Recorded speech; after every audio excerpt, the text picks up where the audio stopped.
Welcome to the channel if you've never been here before. This is Movie Readings, where I take entire Hollywood scripts and read them from start to finish. Sometimes these take hours to make, so it would really help me out if you could subscribe below and comment with which movies you would like to see in the near future. Of course, you can like or dislike, depending on how you feel about my choice for this video. Let's get to the picture. The Matrix from 1999. We fade in on a computer screen. So close, it has no boundaries. A blinding cursor pulses in the electric darkness, like a heart coursing with phosphorus light, burning beneath the derma of black neon glass. A phone begins to ring. We hear it as though we were making the call. The cursor continues to throb, relentlessly patient, until... Yeah? Data now slashes across the screen, information flashing faster than we can read. Call trans opt received 2/1998 13/24/18 rec log. Is everything in place? On screen, trace program running. We listen to the phone conversation as though we were on the third line.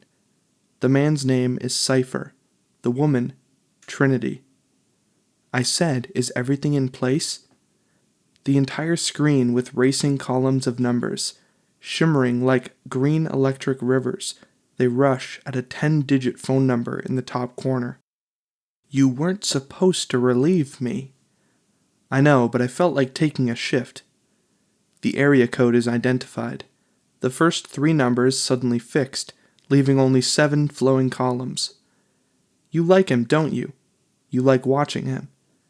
We begin moving toward the screen, closing in as each digit is matched, one by one, snapping into place, like the wheels of a slot machine. Don't be ridiculous. We're going to kill him. Do you understand that? He's going to die just like the others. Morpheus believes he is the one. Only 2 thin digits left. Do you? It doesn't matter what I believe. You don't, do you? If you have something to say, I suggest you say it to Morpheus. I intend to, believe me. Someone has to. The final number pops into place. Did you hear that? Hear what? On screen, trace complete. Call origin 312-555-0690. Are you sure this line is clean? Yeah, of course I'm sure. We move still closer, the electric hum of the green numbers growing into an ominous roar. I better go. She hangs up as we pass through the numbers, entering the nether world of the computer screen. Suddenly, a flashlight cuts open the darkness, and we find ourselves in an old hotel, abandoned after a fire licked its way across the polyester carpeting, destroying several rooms as it spooled soot up the walls and ceiling, leaving patterns of permanent shadow. We follow 4 armed police officers using flashlights as they creep down the blackened hall and ready themselves on either side of room 303. The biggest of them violently kicks in the door. The other cops pour in behind him, guns thrust before them. Police! Freeze! The room is almost devoid of furniture. There is a fold-up table and chair with a phone, a modem, and a PowerBook computer. The only light in the room is the glow of the computer. Sitting there, her hands still on the keyboard, is Trinity, a woman in black leather. Hands behind your head. Now! Do it! She slowly puts her hand behind her head. A black sedan with tinted windows glides in through the police cruisers. Agent Smith, Agent Brown, and Agent Jones get out of the car. They wear dark suits and sunglasses, even at night. They are also always hardwired, small Secret Service earphones in one ear, the cord coiling back into their shirt collars. Lieutenant? Oh, shit. Lieutenant, you were given specific orders. I'm just doing my job. You give me that juris my diction, and you can cram it up your ass.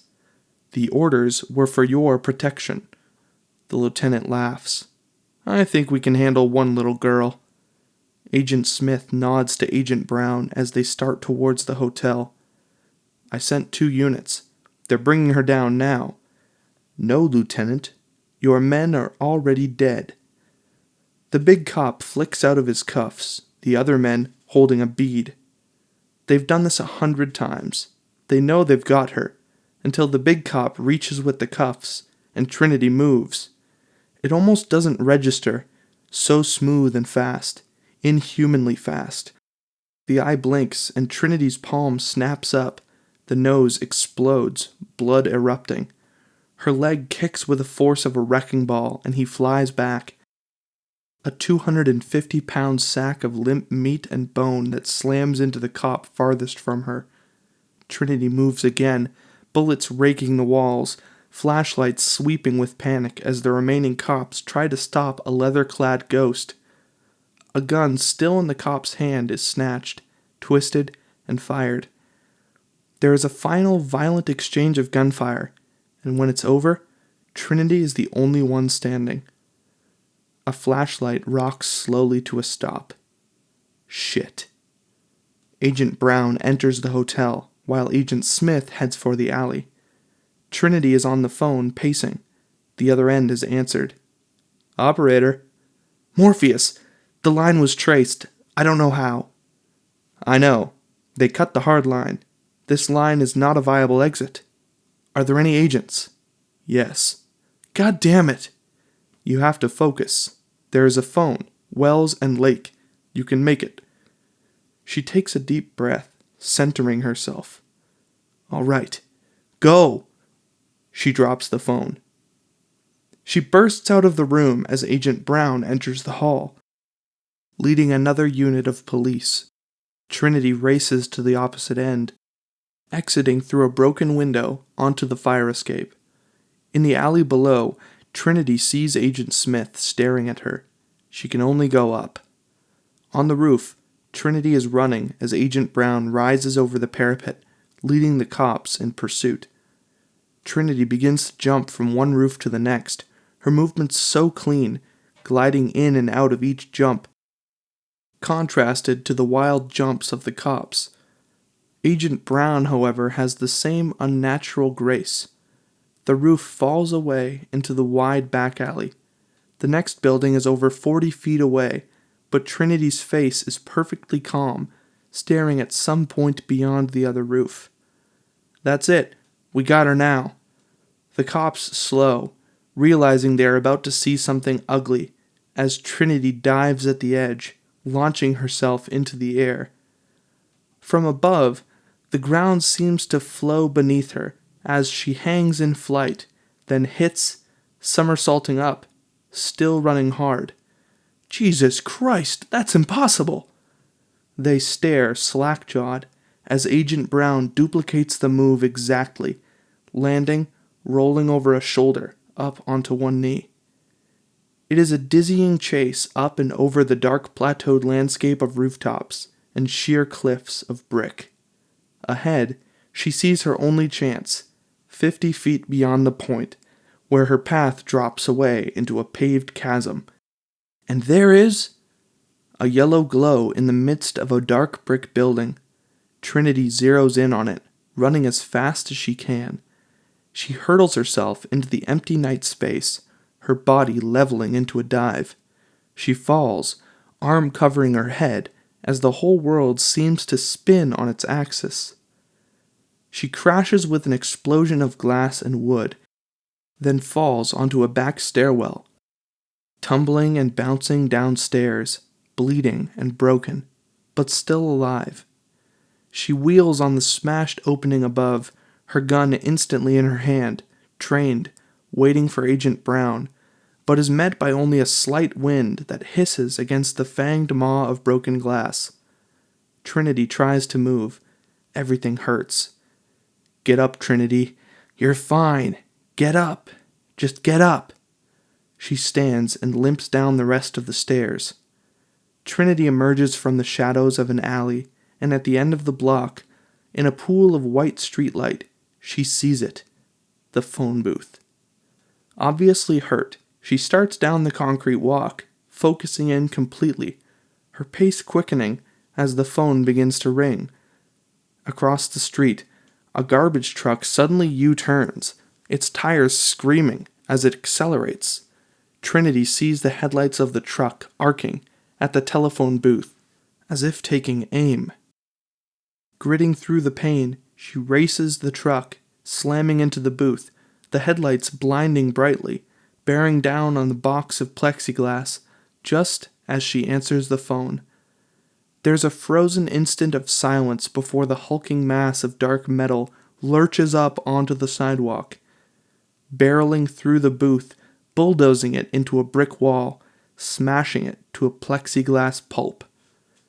After a moment, a black loafer steps down from the cab of the garbage truck. Agent Smith inspects the wreckage. There is no body. Trinity is gone. His jaw sets as he grinds his molars in frustration. Agent Jones and Brown walk up behind him. She got out. It doesn't matter. The informant is real. Agent Smith almost smiles. Yes. We have the name of their next target. His name is Neo. The handset of the payphone lays on the ground, separated in the crash like a severed limb. We'll need a search running. It's already begun. We are sucked towards the mouthpiece of the phone, closer and closer, until the smooth gray plastic spreads out like a horizon and the small holes widen, until we fall through one, swallowed by darkness. The darkness crackles with phosphorescent energy. The words, searching, blazon around us as we emerge from a computer screen. The screen flickers with windowing data as the search engine runs with a steady, relentless rhythm. We drift back from the screen and into Neo's apartment. It's a studio apartment that seems overgrown with technology. Weed-like cables coil everywhere, duct-taped into thickets that wind up and around the legs of several desks. Tabletops are filled with cannibalized equipment that lay open like an autopsied corpse. At the center of this technological rat nest is Neo, a man who knows more about living inside a computer than outside one. He is asleep in front of his PC. Behind him, the computer screen suddenly goes blank. A prompt appears. Wake up, Neo. Neo's eye pries open. He sits up, one eye still closed, looking around, unsure of where he is. He notices the screen. He types Control X, but the letter T appears. What? He hits another, and H appears. He keeps typing, pushing random functions and keys, while the computer types out a message, as though it had a mind of its own. He stops and stares at the 4 words on the screen. The Matrix has you. What the hell? He hits the escape button. Another message appears. Follow the white rabbit. He hits it again and the message repeats. He rubs his eyes, but when he opens them, there is another message. Knock knock, Neo. Someone knocks on his door and he almost jumps out of his chair. He looks back at the computer, but the screen is now blank. Someone knocks again. Neo rises, still unnerved. Who is it? It's Choi. Neo flips a series of locks and opens the door, leaving the chain on. A young Chinese man stands there with several of his friends. You're 2 hours late. I know. It's her fault. You got the money? $2,000. He takes out an envelope and gives it to Neo through the cracked door. Hold on. He closes the door. On the floor near his bed is a book. Baudrillard's Simulacra and Simulations. The book has been hollowed out, and inside are several computer disks. He takes one, sticks the money in the book, and drops it on the floor. Opening the door, he hands the disk to Choi. Hallelujah! You are my savior, man! My own personal Jesus Christ. If you get caught using that, I know, This never happened, and you don't exist. Right. Neo nods as the strange feeling of unrealness suddenly returns. Something wrong, man? You seem a little whiter than usual. I don't know, my computer... He looks back at Choi, unable to explain what just happened. You ever have the feeling that you're not sure if you're awake or still dreaming? All the time. It's called mescaline, and it is the only way to fly. He smiles and slaps the hand of his nearest droog. It sounds to me like you need to unplug, man. A little R&R. What do you think, du jour? Should we take him with us? Definitely. I can't. I have work tomorrow. Come on, it'll be fun, I promise. He looks up at her and suddenly notices on her black leather motorcycle jacket dozens of pins, bands, symbols, slogans, military medals, and a small white rabbit. The room tilts. Yeah, sure, I'll go. An older apartment, a series of halls connects a chain of small high-ceilinged rooms lined with heavy casements. Smoke hangs like a veil, blurring the few lights there are. Dressed predominantly in black, people are everywhere, gathered in cliques around pieces of furniture like jungle cats around a tree.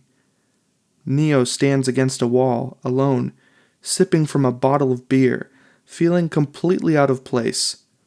He is about to leave when he notices a woman staring at him. The woman is Trinity. She walks straight up to him. In the nearest room, shadow-like figures grind against each other to the pneumatic beat of industrial music. Hello, Neo. How do you know that name? I know a lot about you. I've been wanting to meet you for some time. Who are you? My name is Trinity. Trinity? The Trinity? The Trinity that cracked the IRS D-base? That was a long time ago. Jesus. What? I thought you were a guy. Most guys do. Neo is a little impressed. So you want to go somewhere and talk? No, it's safe here, and I don't have much time. The music is so loud they must stand very close, talking directly into each other's ear. That was you on my computer? She nods. How did you do that? Right now, all I can tell you is that you are in danger. I brought you here to warn you. Of what? They're watching you, Neo. Who is? Please, just listen. I know why you're here, Neo. I know what you've been doing. I know why you hardly sleep, why you live alone, and why night after night you sit at your computer. You're looking for him. Her body is against his, her lips very close to his ear. I know because I was once looking for the same thing, but when he found me, he told me I wasn't really looking for him. I was looking for an answer. There is a hypnotic quality to her voice, and Neo feels the words like a drug seeping into him. It's the question that drives us, the question that brought you here. You know the question, just as I did. What is the Matrix? When I asked him, he said that no one could ever be told the answer to that question. They have to see it to believe it.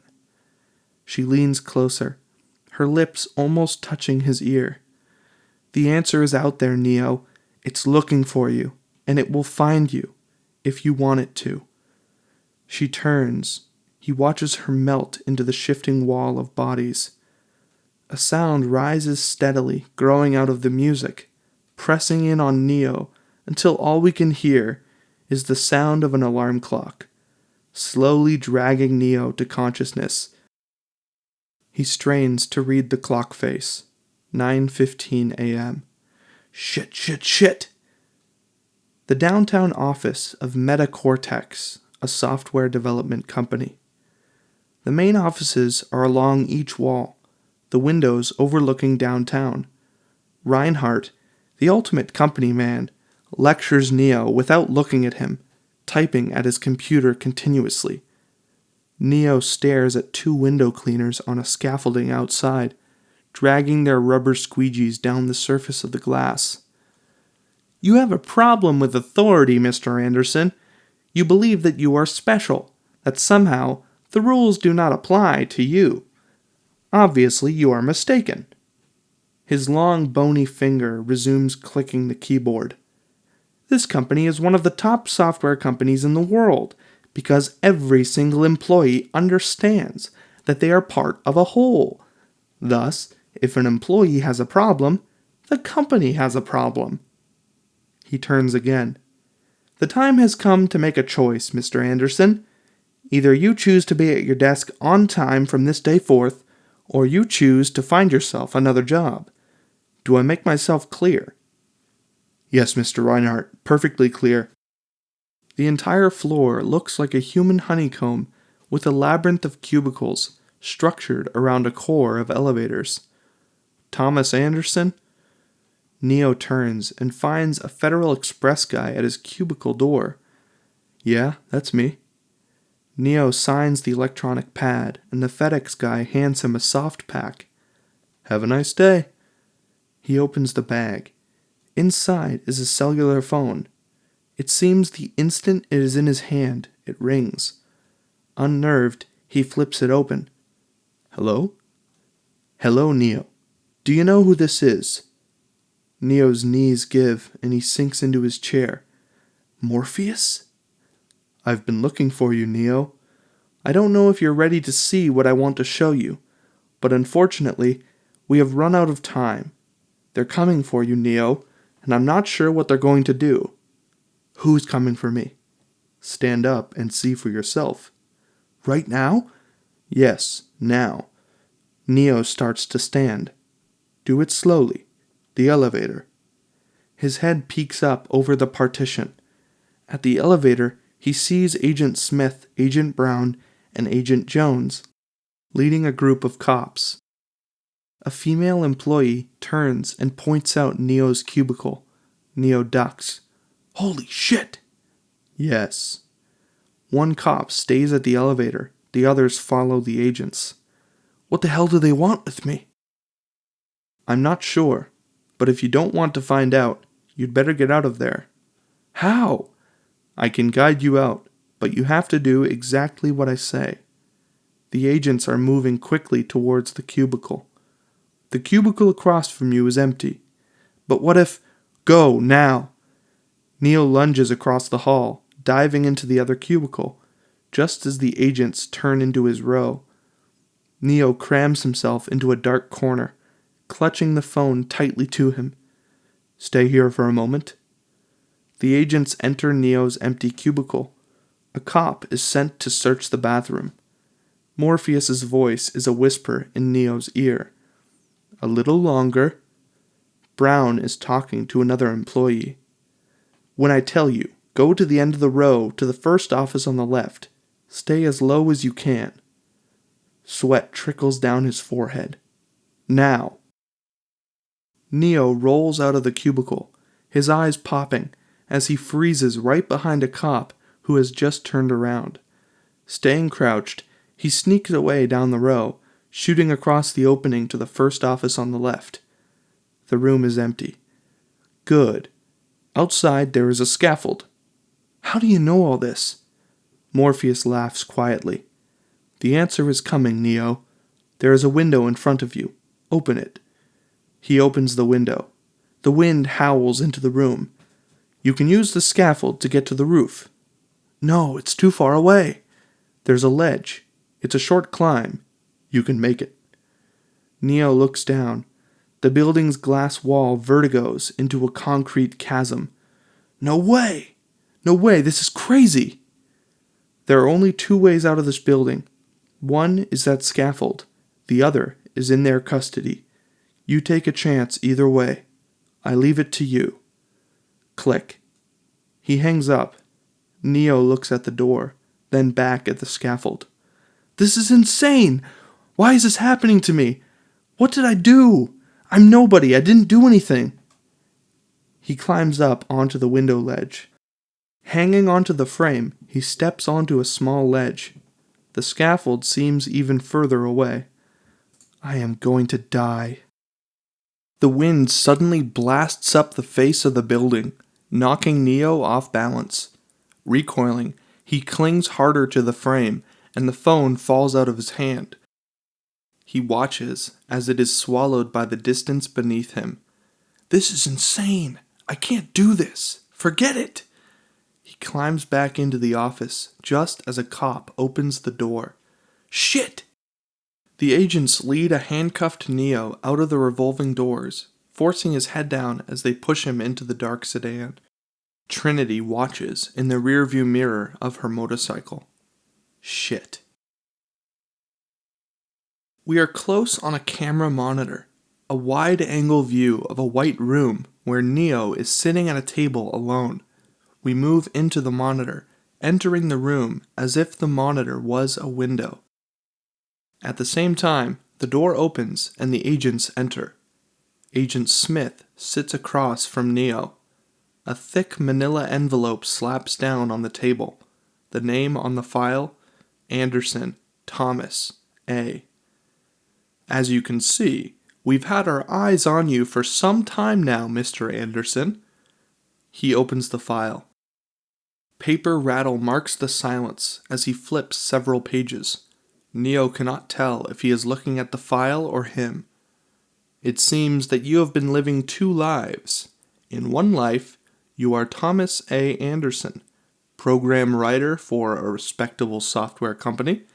You have a social security number. You pay your taxes. And you help your landlady carry out her garbage. The pages continue to turn. The other life is lived in computers, where you go by the hacker alias Neo, and are guilty of virtually every computer crime we have a law for. Neo feels himself sinking into a pit of shit. One of these lives has a future. One of them does not. He closes the file. I am going to be as forthcoming as I can be, Mr. Anderson. You are here because we need your help. He removes his sunglasses. His eyes are an unnatural ice blue. We know that you have been contacted by a certain individual, a man who calls himself Morpheus. Whatever you think you know about this man is irrelevant. The fact is that he is wanted for acts of terrorism in more countries than any other man in the world. He is considered by many authorities to be the most dangerous man alive. He leans closer. My colleagues believe that I am wasting my time with you, but I believe you want to do the right thing. It is obvious that you are an intelligent man, Mr. Anderson, that you are interested in the future. That is why I believe you are ready to put your past mistakes behind you and get on with your life. Neo tries to match his stare. We are willing to wipe the slate clean, give you a fresh start, and all we are asking in return is your cooperation in bringing a known terrorist to justice. Neo nods to himself. Yeah, wow, that sounds like a great deal, but I think I have a better one. How about I give you the finger? He does. And you give me my phone call. Agent Smith puts back on his glasses. You disappoint me, Mr. Anderson. You can't scare me with this Gestapo crap. I know my rights. I want my phone call. Agent Smith smiles. You tell me, Mr. Anderson, what good is a phone call if you are unable to speak? The question unnerves Neo, and strangely he begins to feel the muscles in his jaw tighten. The standing agents snicker, watching Neo's confusion grow into panic. He feels his lips grow softer and stick as they slowly seal shut, melding into each other until all traces of his mouth are gone. Wild with fear, he lunges for the door, but the agents restrain him, holding him to the chair. You are going to help us, Mr. Anderson, whether you want to or not. Smith nods, and the other two rip open his shirt. From a case taken out of his suit coat, Smith removes a long fiber-optic wiretap. Neo struggles helplessly as Smith dangles the wire over his exposed abdomen. Horrified, he watches as the electronic device animates, becomes an organic creature that resembles a hybrid of an insect and a fluke worm. Thin, whisker-like tendrils reach out and probe into Neo's navel. He bucks wildly as Smith drops the creature, which looks for a moment like an uncut umbilical cord, before it begins to burrow, its tail thrashing as it worms its way inside. Screaming, Neo bolts upright in bed. He realizes that he is home. Was it a dream? His mouth is normal. His stomach looks fine. He starts to take a deep, everything is okay breath when the phone rings. It almost stops his heart. It continues ringing, building pressure in the room, forcing him up out of bed, sucking him in with an almost gravitational force. He answers it, saying nothing. This line is tapped, so I must be brief. The agents? They got you first, but they've underestimated how important you are. If they knew what I know, you would probably be dead. What are you talking about? What the hell is happening to me? You are the one, Neo. You see, you may have spent the last few years looking for me, but I've spent most of my life looking for you. Neo feels sick. Do you still want to meet? Yes. Go to the Adams Street Bridge. Click. He closes his eyes, unsure of what he has done. It is just beyond the middle of the night, that time when it seems there are no rules and everything feels unsafe. Neo's boots scrape against the concrete. Each pair of eyes he passes seems to follow him. Rain pours from a black sky. As he reaches the bridge, headlights creep in behind him. He turns just as the car slides quickly to a stop beside him. The back door opens. Get in. A large man named Apoc is driving. Beside him is a beautiful androgyne named Switch, aiming a large gun at Neo. Window wipers beat heavily against the windshield. What the hell is this? It's necessary, Neo, for our protection. From what? From you. She lifts a strange steel and glass device that looks like a cross between a rib separator, speculum, and air compressor. Take off your shirt. He looks at the strange device and the gun still trained on him. What? Why? Stop the car. Apoc does. Listen to me, Coppertop. We don't have time for 20 questions. Right now, there is only one rule. Our way or the highway. Fine. Neo opens the door. Neo, please, you have to trust me. Why? Because you've been down there, Neo. You already know that road. You know exactly where it ends. Neo stares out into the sheets of rain railing against the dark street beyond the open door. And I know that's not where you want to be. He closes the door. A moment later, the green streetlights curve over the car's tinted windshield as it rushes through the wet water world. Neo grudgingly strips off his t-shirt. Lie back. Trinity aims the device at Neo, its glass snout forming a seal over his navel. Switch snaps a cable into the front seat cigarette lighter. What is this thing? We think you're bugged. Try to relax. She turns the dial and the machine bears down on Neo's midsection, the cylinder sucking hard at his stomach.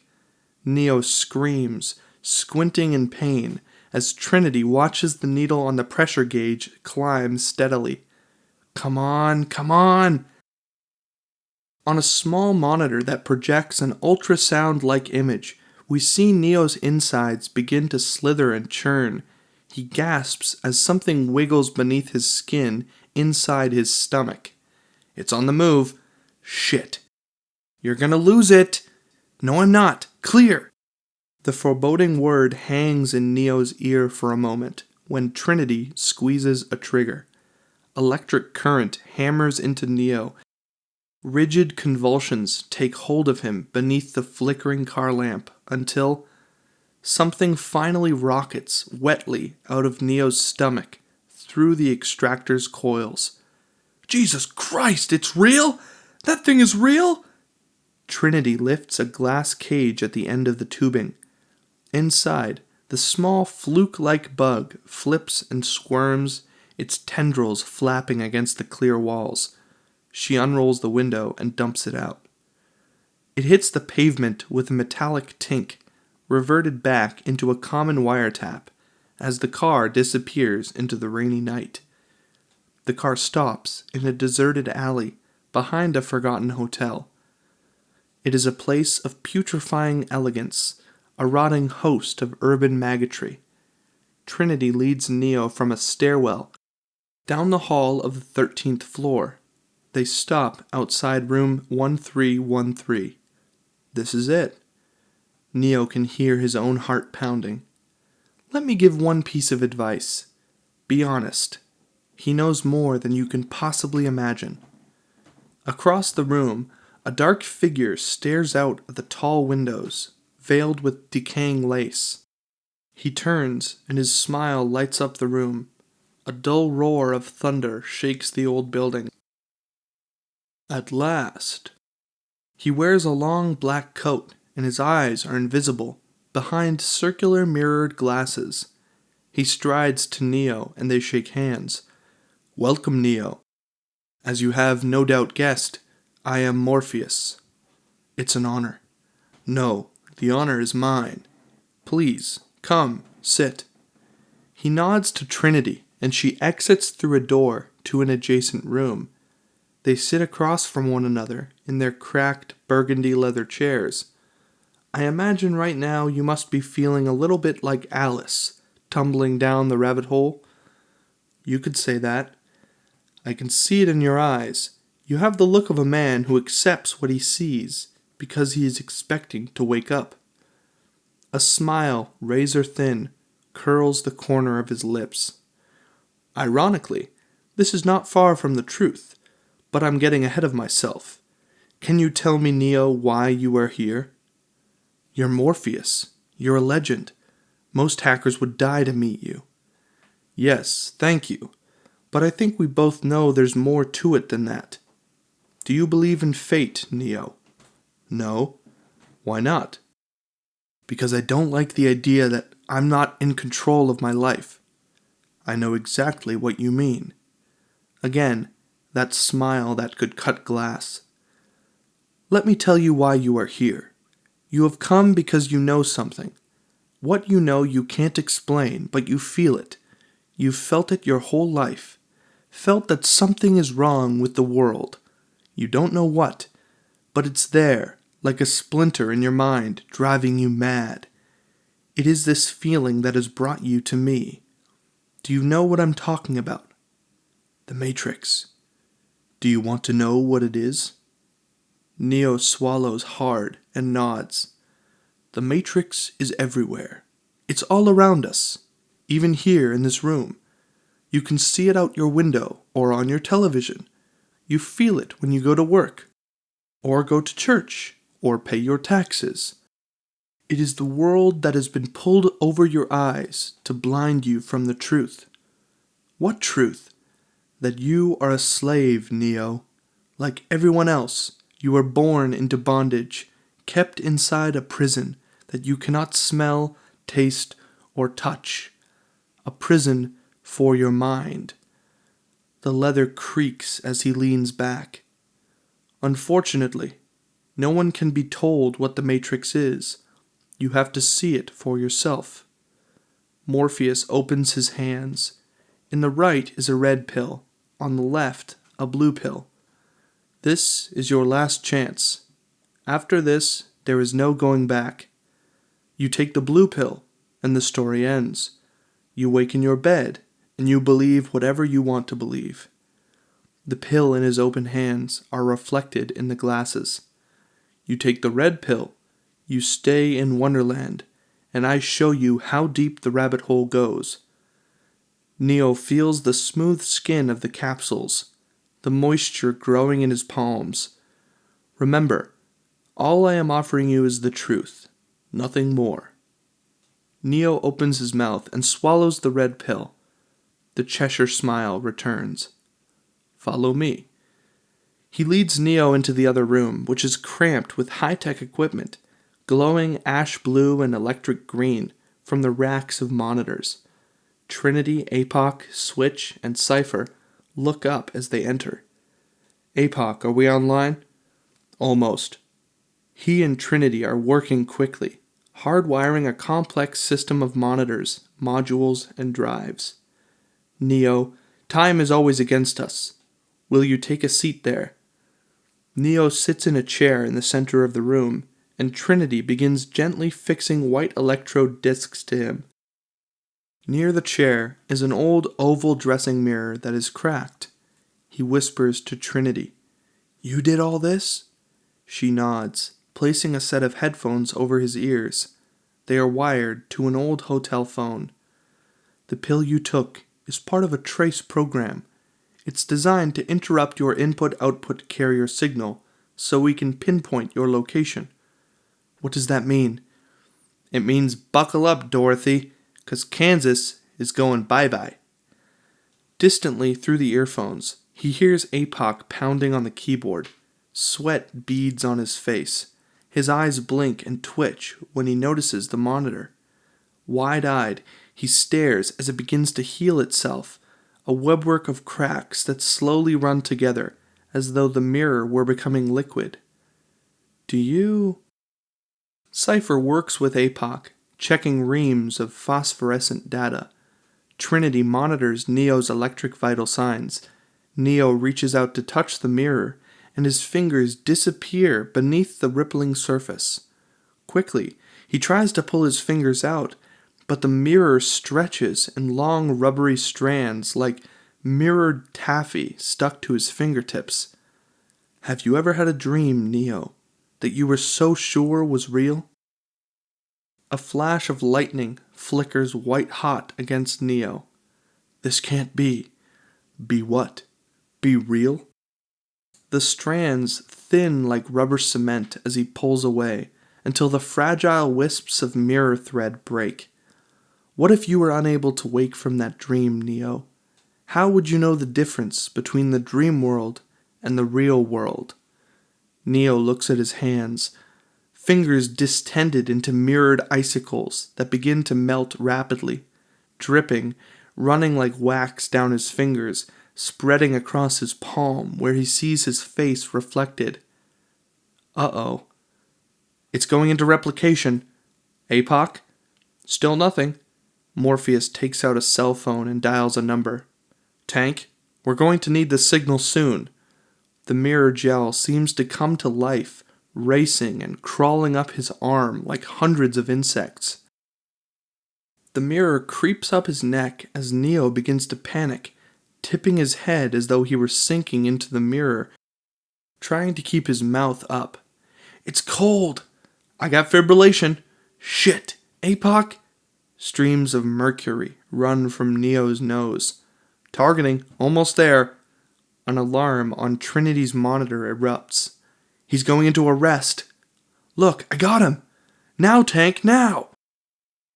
His eyes tear with mirror, rolling up and closing, as a high-pitched electric scream erupts in the headphones. It is a piercing shriek like a computer calling to another computer. Neo's body arches in agony, and we are pulled like we were pulled into the holes of the phone, sucked into his scream and swallowed by the darkness. We cut to a man's body floating in a magenta amnion. His body spasms, fighting against the thick gelatin. Metal tubes, surreal versions of hospital tubes, obscure his face. Other lines like IVs are connected to limbs and cover his genitals. He is struggling desperately now. Air bubbles into the jello, but does not break the surface. Pressing up, the surface distends, stretching like a red rubber cocoon.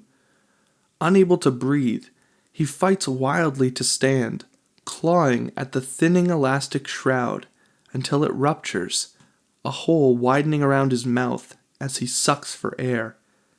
Tearing himself free, he emerges from the cell. It is Neo. He is bald and naked, his body slick with gelatin. Dizzy, nauseous, he waits for his vision to focus. He is standing in an oval capsule of clear alloy filled with magenta gelatin, the surface of which has solidified like curdled milk. The IVs in his arm are plunged into outlets that appear to be grafted to his flesh. He feels the weight of another cable and reaches to the back of his head, where he finds an enormous coaxial plugged in and locked into the base of his skull. He tries to pull it out, but it would be easier to pull off a finger. To either side, he sees other tube-shaped pods filled with magenta gelatin. Beneath the wax-like surface, pale and motionless, he sees other human beings. Fanning out in a circle, there are more, all connected to a center core, each capsule like a red, dimly glowing petal attached to a black metal stem. Above him, level after level, the stem rises, seemingly forever. He moves to the foot of the capsule and looks out. The image assaults his mind. Towers of glowing petals spiral up to incomprehensible heights, disappearing down into a dim murk like an underwater abyss. His sight is blurred and warped, exaggerating the intensity of the vision. The sound of the plant is like the sound of the ocean heard from inside the belly of Leviathan. From above, a machine drops directly in front of Neo. He swallows his scream as it seems to stare at him. It is almost insect-like in its design. Beautiful housings of alloyed metal covering organic-like systems of hard and soft polymers. The machine seizes hold of Neo, paralyzing him as the cable lock at the back of his neck spins and opens. The cable disengages itself. A long, clear plastic needle and cerebrum chip slides from the anterior of Neo's skull with an ooze of blood and spinal fluid. The other connective hoses snap free and snake away as the machine lets Neo go. Suddenly, the back of the unit opens, and a tremendous vacuum, like an airplane door opening, sucks the gelatin and then Neo into a black hole. The pipe is a waste disposal system, and Neo falls, sliding with the clot of gelatin. Banking through pipe spirals and elbows, flushing up through grease traps clogged with oily clumps of cellulite. Neo begins to drown when he is suddenly snatched from the flow of waste. The metallic cable then lifts, pulling him up to the belly of a futuristic flying machine hovering inside the sewer main. The metal harness opens and drops the half-conscious Neo onto the floor. Human hands and arms help him up as he finds himself looking straight at Morpheus. He smiles. "Welcome to the real world, Neo." Neo passes out. We have no sense of time. We hear voices whispering. "We have done it, Trinity. We found him. I hope you're right. I don't have to hope it. I know it." Neo's eyes flutter open. We see Morpheus's face above us, angelic in the phosphorescent glow of a light stick. Am I dead? Far from it. We fade to black. Neo opens his eyes again, something tingling through him. He focuses and sees his body pierced with dozens of acupuncture-like needles wired to a strange device. He still needs a lot of work. Dozer and Morpheus are operating on Neo. "What are you doing?" "Your muscles have atrophied. We are rebuilding them." Fluorescent light sticks burn unnaturally bright. "Why do my eyes hurt?" "You've never used them before." Morpheus closes Neo's eyes, and Neo lays back. "Rest, Neo. The answers are coming." Neo wakes from a deep sleep, feeling better. He begins to examine himself. There is a futuristic IV plugged into the jack in his forearm. He pulls it out, staring at the grafted outlet. He runs his hand over the short hair now covering his head. His fingers find and explore the large outlet in the base of his skull. Just as he starts to come unglued, Morpheus opens the door. "Morpheus, what's happening to me? What is this place?" More important than what is when. When? You believe the year is 1997, when in fact it is much closer to 2197. I can't say for certain what year it is, because we honestly do not know. The wind is knocked from Neo's chest. There is no reason for me to try to explain it, when I can simply show it. Come with me. Like a sleepwalker, Neo follows Morpheus through the ship. This is my ship, the Nebuchadnezzar. It's a hovercraft. Small like a submarine, it's cramped and cold, but it's home. They climb a ladder up to the main deck. Everyone is there. This is the main deck. You know most of my crew. Trinity smiles and nods. The ones you don't know, that's Mouse, Cypher, and Switch. Those two guys are Tank and Dozer. The names and faces wash meaninglessly over Neo. This is the core. This is where we broadcast our pirate signal and hack into the Matrix. It is a swamp of bizarre electronic equipment. Vines of coaxial hang and snake to and from huge monolithic battery slabs, a black portable satellite dish, and banks of life systems and computer monitors.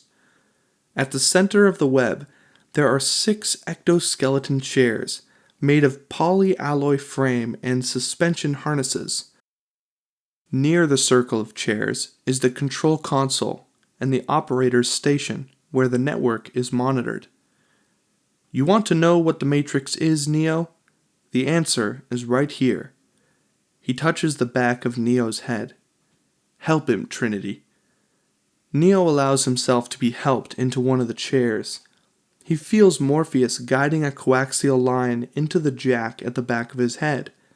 The cable has some kind of cerebrum chip we saw inside the plant. This will feel a little weird. There are several disturbing noises as he works the needle in. We move in as Neo's shoulders bunch and his face tightens into a grimace until a loud click fires and his ears pop, like when you equalize them underwater. He relaxes, opening his eyes as we pull back to a feeling of weightlessness inside another place. Neo is standing in an empty, blank white space. This is the construct. Startled, Neo whips around and finds Morpheus now in the room with him. It is our loading program. We can load anything from clothes to weapons to training simulations. Anything we need. Morpheus walks past Neo. When Neo turns, he sees the 2 leather chairs from the Hotel Lafayette. They are set up in front of a large screen television. Sit down. Neo stands at the back of the chair as Morpheus sits. Right now, we're inside a computer program? Morpheus smiles. Is it so hard to believe? Your clothes are different. The plugs in your arms and head are gone. Look at your hair. You were bald a moment ago. Neo touches his head. It's what we call residual self-image, the mental projection of your electronic self. Wild, isn't it? Neo's hand runs over the cracked leather. This isn't real? What is real? How do you define real? If you're talking about what you feel, taste, smell, and see, then real is simply electrical signals interpreted by your brain. He picks up a remote control and clicks on the television. On the television, we see images of the 20th century city where Neo lived. This is the world you know, the world as it was at the end of the 20th century. It exists now only as part of a neural interactive simulation that we call the Matrix. He changes the channel and sees a very different city as we enter the television. You have been living inside a dream world, Neo. As in Baudrillard's vision, Your whole life has been spent inside the map, not the territory. This is the world as it exists today. In the distance, we see the ruins of a future city protruding from the wasteland like the blackened ribs of a long-dead corpse. The desert of the real. Beneath us, the water is gone. We turn and descend, spiraling down toward the lake bed, which is scorched and split like burnt flesh, when we find Morpheus and Neo. Neo clings to the chair, trying to get his bearings. We have only bits and pieces of information. What we know for certain is that at some point in the early 21st century, all of mankind was united in celebration. Through the blinding inebriation of hubris, we marveled at our significance as we gave birth to AI. AI? You mean artificial intelligence? Yes, a singular consciousness that spanned an entire race of machines. I must say, I find it almost funny to imagine the world slapping itself on the back, toasting the new age. I say, almost funny. Morpheus looks up, and his sunglasses reflect the obsidian clouds rolling overhead. We don't know who struck first, us or them, but we do know that it was us that scorched the sky. At the time, they were dependent on solar power. It was believed they would be unable to survive without an energy source as abundant as the sun. As we descend into the circular window of his glasses, there is a flash of lightning.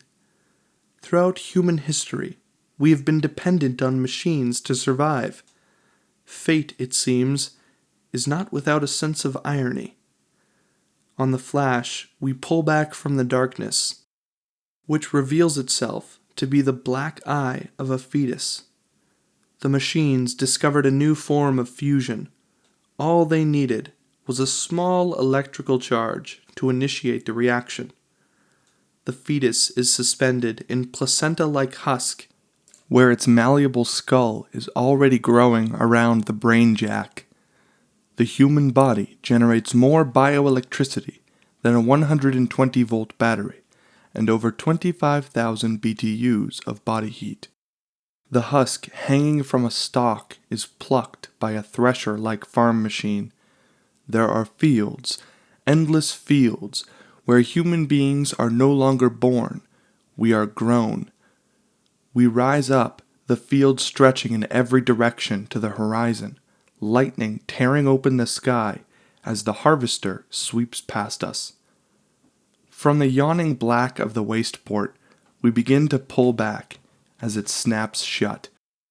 Red amniotic gel flows into the pod below us, pooling around a tiny newborn that suckles its feeding tube. For the longest time, I wouldn't believe it. Then, I saw the fields with my own eyes, watched them liquefy the dead so that they can be fed intravenously to the living, and standing there, facing the efficiency, the pure, horrifying precision, I came to realize the obviousness of the truth. Still pulling back, we see the image of the power plant now on the television as we return to the white space of the construct. Morpheus steps into view as he clicks off the television. What is the Matrix? Control. He opens the back of the television remote control.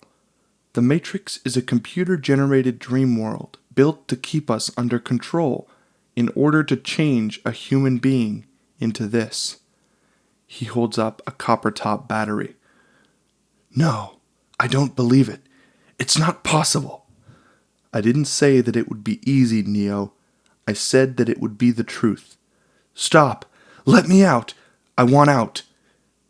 His eyes snap open, and Neo thrashes against the chair, trying to rip the cable from the back of his neck.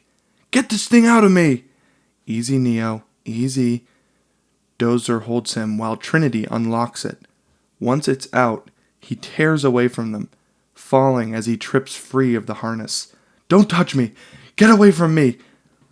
On his hands and knees, he reels as the world spins. Sweat pours off him as pressure builds inside his skull as if his brain had been put into a centrifuge. I don't believe it.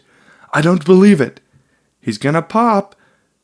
Vomiting violently, Neo pitches forward and blacks out. He blinks, regaining consciousness. The room is dark. Neo is stretched out on his bed. I can't go back, can I? Morpheus is sitting like a shadow on a chair in the far corner. No, but if you could, would you really want to? Deep down, Neo knows that answer. I feel that I owe you an apology. There is a rule that we do not free a mind once it has reached a certain age. It is dangerous. They have trouble letting go. Their mind turns against them. I've seen it happen. I'm sorry. I broke the rule because I had to. He stares into the darkness, confessing to himself as much as to Neo. When the Matrix was first built, there was a man born inside that had the ability to change what he wanted, to remake the Matrix as he saw fit. It was this man that freed the first of us and taught us the truth. As long as the Matrix exists, the human race will never be free. He pauses. When he died, the Oracle prophesied his return and envisioned that his coming would hail the destruction of the Matrix, an end to the war, and freedom for our people. That is why there are those of us that have spent our entire lives searching for the Matrix, looking for him. Neo can feel his eyes on him.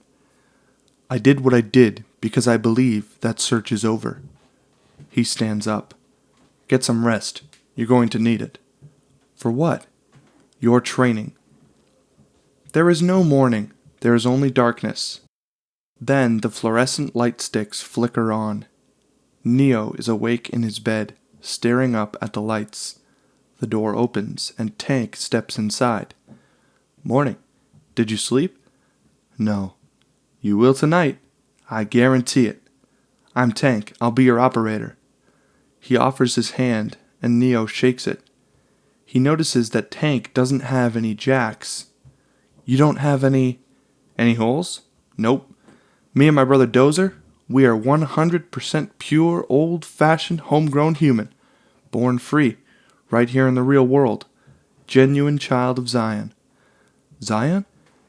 If this war ended tomorrow, Zion is where the party would be. It's a city. The last human city. The only place we've got left. Where is it? Deep underground, near the Earth's core, where it's still warm. You live long enough, you might even see it. He smiles. God damn, I gotta tell you. I'm fairly excited to see what you're capable of. I mean, if Morpheus is right and all, we're not supposed to talk about any of that, but if you are, well, then this is an exciting time. We got a lot to do. Let's get to it. Neo is plugged in, hanging in one of the suspension chairs. We're supposed to load all these operations programs first, but this is some major boring shit. Why don't we start with something a little fun? Tank smiles as he plops into his operator's chair. He begins flipping through a tall carousel loaded with microdiscs. How about some combat training? Neo reads the label on the disc. Jiu-jitsu? I'm going to learn jiu-jitsu? Tank slides the disc into Neo's supplement drive. No way. Smiling, Tank punches the load code. His body jumps against the harness as his eyes clamp shut. The monitors kick wildly as his heart pounds, adrenaline surges, and his brain sizzles. An instant later, his eyes snap open. Holy shit! Hey, Mikey, he likes it. Ready for more? Hell yes. Close on a computer monitor, as gray pixels slowly fill a small half-empty box. It is a meter displaying how much download time is left. The title bar reads, Combat Series 10 of 12, file categories flashing beneath it, Savate, Jiu-Jitsu, Kenpo, Drunken Boxing. Morpheus walks in. How is he? 10 hours straight. He's a machine. Neo's body spasms and relaxes as his eyes open, breath hissing from his lips. He looks like he just orgasmed. This is incredible. I know Kung Fu. Show me. They are standing in a very sparse Japanese-style dojo. This is a sparring program, similar to the programmed reality of the Matrix. It has the same basic rules like gravity. What you must learn is that these rules are no different than the rules of a computer system. Some of them can be bent, others can be broken. Understand? Neo nods as Morpheus assumes a fighting stance. Then hit me, if you can. Neo assumes a similar stance, cautiously circling until he gives a short cry and launches a furious attack. It is like a Jackie Chan movie at high speed, fists and feet striking from every angle as Neo presses his attack, but each and every blow is blocked by effortless speed. While their minds battle in the programmed reality, the two bodies appear quite serene, suspended in the drive chairs. Tank monitors their life systems, noticing that Neo is wildly and chaotically lifted up, as opposed to the slow and steady rhythm of Morpheus. Mouse bursts into the room, interrupting dinner. Morpheus is fighting Neo! All at once, everyone bolts for the door. Neo's face is knotted, teeth clenched, as he hurls himself at Morpheus. Good. Adaptation. Improvisation. But your weakness isn't your technique. Morpheus attacks him, and it is like nothing we have seen. His feet and fists are everywhere, taking Neo apart. For every blow Neo blocks, 5 more hit their marks, until Neo falls. Panting, on his hands and knees, blood spits from his mouth, speckling the white floor of the dojo. How did I beat you?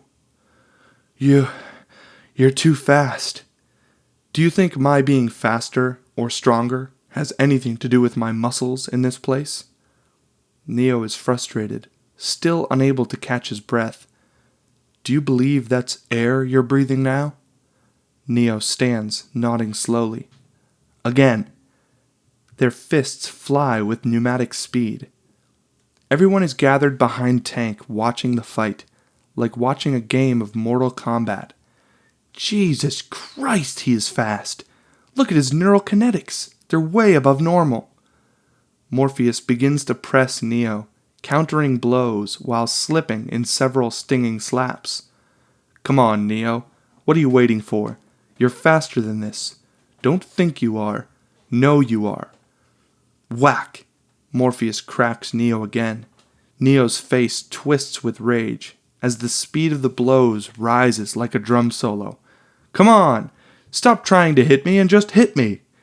Wham! A single blow catches Morpheus on the side of the head, knocking off his glasses. There are several gasps. I don't believe it. Morpheus rubs his face and then smiles. I know what you're trying to do. I'm trying to free your mind, Neo, but all I can do is show you the door. You're the one that has to step through. Tank, load the jump program. APOC and Switch exchange looks as Tank grabs for the disc. Morpheus and Neo are again in the white space of the construct. Beneath their feet, we see the jump program rush up at them until they are standing on a rooftop in a city skyline. Let it all go, Neo. Fear, doubt, disbelief. Free your mind. Morpheus spins, running hard at the edge of the rooftop, and jumps. He sails through the air, his coat billowing out behind him like a cape as he lands on the rooftop across the street. Shit. Neo looks down at the street 20 floors below, then at Morpheus, impossibly 50 feet away. Okie dokie. Free my mind.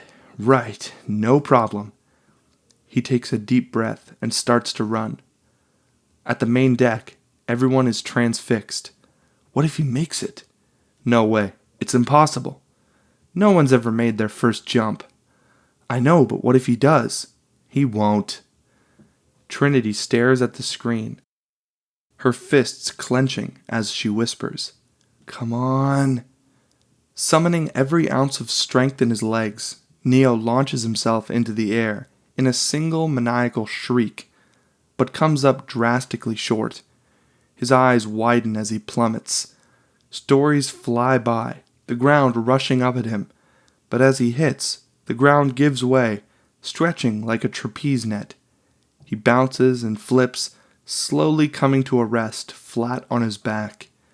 He laughs, a bit unsure, wiping the wind-blown tears from his face. Morpheus exits the building and helps him to his feet. "Do you know why you didn't make it?"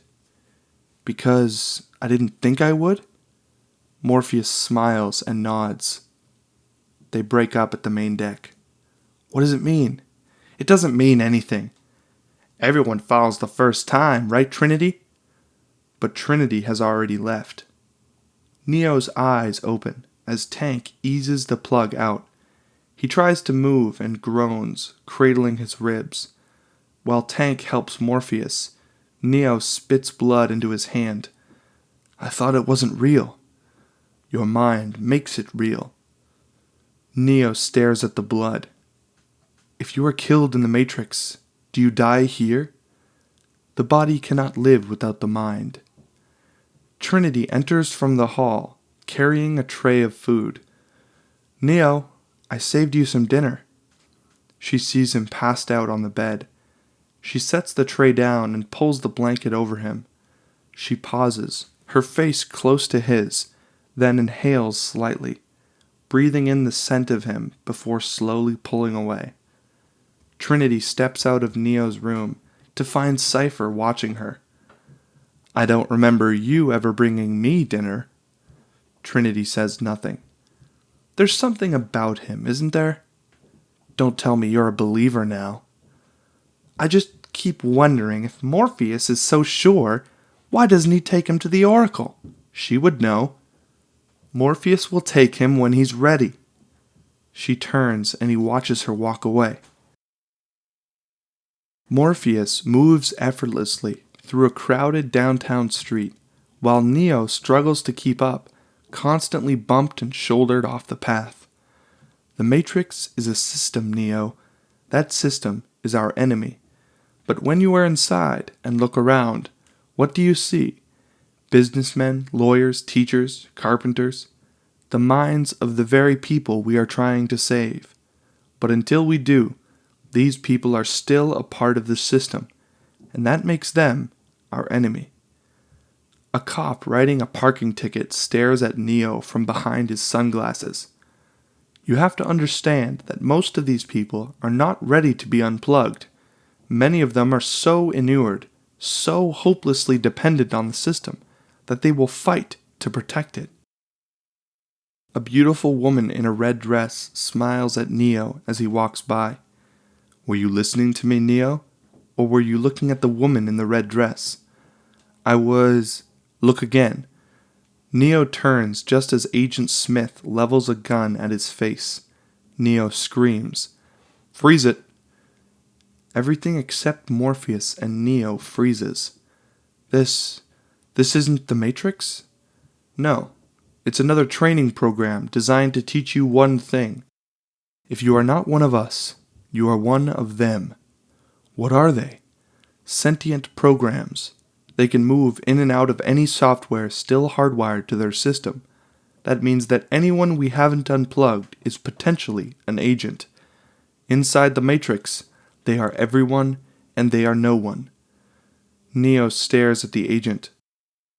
"We have survived by hiding from them, running from them. But they are the gatekeepers. They're guarding all the doors, holding all the keys, which means that sooner or later, someone is going to have to fight them." "Someone?" "I won't lie to you, Neo. Every single man or woman who has stood their ground, who has fought an agent, has died. But where they have failed, you will succeed." "Why?" "I've seen an agent punch through a concrete wall. Men have emptied entire clips at them and hit nothing but air. Yet their strength and their speed are still based on a world that is built by rules. Because of that, They will never be as strong or as fast as you can be. Neo scratches his head. Are you trying to tell me that I can dodge bullets? No, Neo. I'm trying to tell you that when you're ready, you won't have to. Morpheus's cell phone rings and he flips it open. We got trouble. The Nebuchadnezzar blisters by in the sewer, trailing a swirling, supercharged electromagnetic wake. Morpheus slides into the co-pilot chair next to Dozer. Did Zion send the warning? No, another ship. Big Brother, I think. They're running a parallel pipeline. Morpheus scans the decayed landscape of the sewer main that rolls by, as Neo and Trinity squeeze into the cockpit behind them. An alarm begins to sound. Shit, Squiddy's sweeping in quick. Set it down in there. Squiddy? A sentinel. It's a killing machine designed for one thing. Search and destroy. Neo feels the ship rock to the side as it squeezes into a tiny supply line. The Nebuchadnezzar sets down, almost wedged into a pipe that barely accommodates its size. Morpheus clicks the intercom. How we doing, Tank? Tank works furiously at the operator's station as the ceaseless whir of the ship's turbines grind to a halt. The main deck is plunged into dark silence. The rest of the crew stands behind him as he whispers, Power offline, EMP armed and ready. Tank's fingers curl around a small key that glows a dim red. Neo leans into Trinity's ear. EMP? Electromagnetic pulse.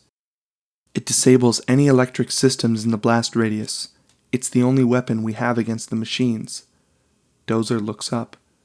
Now we wait. Through the cockpit's windshield, the vast cavern of the sewer main yawns before them. Strands of green haze curl around mossy icicles that dangle into a pool of churning frozen waste. Neo begins to angle around Dozer, but Morpheus grabs him. Don't move. It'll hear you. Neo freezes and they wait. Without the Nebuchadnezzar's heating systems, the temperature in the cockpit begins to rapidly drop. The crew members huddle together, their breath freezing into a uniform cloud as it gets colder and colder. Dozer quietly reaches to brush away the frost on the windshield. His hand clears a swath, and they see it. In the darkness, a shifting shadow of mechanized death. It is beautiful and terrifying. Black alloy skin flickers like sequins beneath sinew coils and skeletal appendages. Neo can feel the hairs on the back of his neck rise as it silently glides over them, with shark-like malevolence until it disappears into the darkness. In the frozen little room, everyone breathes a little easier. The ship is quiet. Everyone is asleep. The core glows with monitor light. Cypher is in the operator's chair as Neo comes up behind him. Whoa, shit, Neo, you scared the bejesus out of me. Sorry. No, it's all right. Neo's eyes light up as he steps closer to the screens that seem alive with a constant flow of data. Is that the Matrix? Yeah. Neo stares at the endlessly shifting river of information, bizarre codes and equations flowing across the face of the monitor. Do you always look at it encoded? Have to. The image translators sort of work for the construct programs, but there's way too much information to decode the matrix. You get used to it though. Your brain does the translating. I don't even see the code. All I see is brunette, blonde, redhead. You want a drink? Neo nods, and he pours a clear alcohol from a plastic jug. You know, I know what you're thinking, because right now, I'm thinking the same thing. Actually, I'll tell you the truth. I've been thinking the same thing ever since I got here. He raises the glass. Why, oh why, didn't I take that blue pill? He throws the shot down his throat. Neo does the same, and it almost kills him. Smiling, Cypher slaps him on the back. Good shit, eh? Dozer makes it. It's good for two things. degreasing engines and killing brain cells. Red-faced, Neo finally stops coughing. Cypher pours him another. Can I tell you something? Did he happen to tell you why he did it? Neo looks up, unsure. Why you're here? Yeah. Jesus, what a mind job. You're here to save the world. You gotta be shitting me. What do you say to something like that? Neo looks down at his drink. I'm gonna let you in on a little secret here. Now, don't tell him I told you this, but it ain't the first time Morpheus thought he found the one. Really? You bet your ass. It keeps him going. Maybe it keeps all of us going. How many were there? 5? Since I've been here. What happened to them? Dead. All dead. How? Honestly, Morpheus. He got 'em all amped up, believing in bullshit. I watched each of them take on an agent, and I watched each of them die. A little piece of advice. You see an agent? You do what we do. Run. Run your ass off. Neo gulps down another shot. Thanks for the drink. Anytime. Cypher nods as Neo heads for the ladder. Sweet dreams. In a restaurant at night, chamber music and the ambience of wealth soak the restaurant around us as we watch a serrated knife saw through a gorgeous thick steak. The meat is so perfect, charred on the outside, oozing red juice from the inside, that it could be a dream. We hear a voice that we recognize immediately. Do we have a deal, Mr. Reagan? A fork stabs the cube of meat. We follow it up to the face of Cypher. You know, I know that this steak doesn't exist. I know when I put it in my mouth, the Matrix is telling my brain that it is juicy and delicious. After 9 years, do you know what I've realized? He shoves it in, eyes rolling up, savoring the tender beef melting in his mouth. Ignorance is bliss. Agent Smith watches him chew the steak loudly, smacking it between his teeth. So goddamn good. Then we have a deal. I don't want to remember nothing. Nothing, you understand? And I want to be rich. Someone important. Like an actor. You can do that, right? Whatever you want, Mr. Reagan. Cypher takes a deep drink of wine. All right, you get my body back in the power plant, reinsert me into the Matrix. I'll get you whatever you want. Access codes to the Zion mainframe? I told you I don't know him, but I can give you the man who does. Morpheus. We close on breakfast, a substance with a consistency somewhere between yogurt and cellulite. Here you go, buddy. Breakfast of champions. Tank slides it in front of Neo and takes a seat with the other crew members, enjoying breakfast. You mean breakfast, lunch, and dinner of champions. If you close your eyes, it almost feels like we're eating runny eggs. Or a bowl of snot. But you know what it really reminds me of? Cream of wheat. Did you ever eat cream of wheat? No, but technically neither did you. Exactly my point. Because you have to wonder, how do the machines know what cream of wheat really tastes like? Maybe they got it wrong. Maybe what I think cream of wheat tasted like actually tasted like oatmeal or tuna fish. It makes you wonder about a lot of things. Take chicken, for example. Maybe they couldn't figure out what chicken tastes like, which is why chicken tastes like everything. And maybe...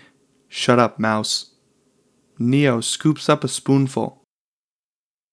It's a single-celled protein combined with synthetic aminos, vitamins, and minerals. Everything your body needs. We grow it in a vat. Oh no, it doesn't have everything the body needs. He sidles up to Neo. So I understand you've run through the agent training program. You know, I wrote that program. Here it comes. So what'd you think of her? Of who? The woman in the red dress? I designed her. She doesn't talk much, but if you'd like to, meet her, I could arrange a more personalized milieu. The digital pimp hard at work. Pay no attention to these hypocrites, Neo. To deny our impulses is to deny the very thing that makes us human. Morpheus enters. I want everyone on 12-hour standby. We're going in. I'm taking Neo to see her. With that, he turns and leaves. See who? The Oracle. Everyone is strapped into their chairs. Tank is at the operator's station. All right, please observe everyone that there is no smoking, and fasten seatbelt signs have been turned on. Sit back and enjoy your flight.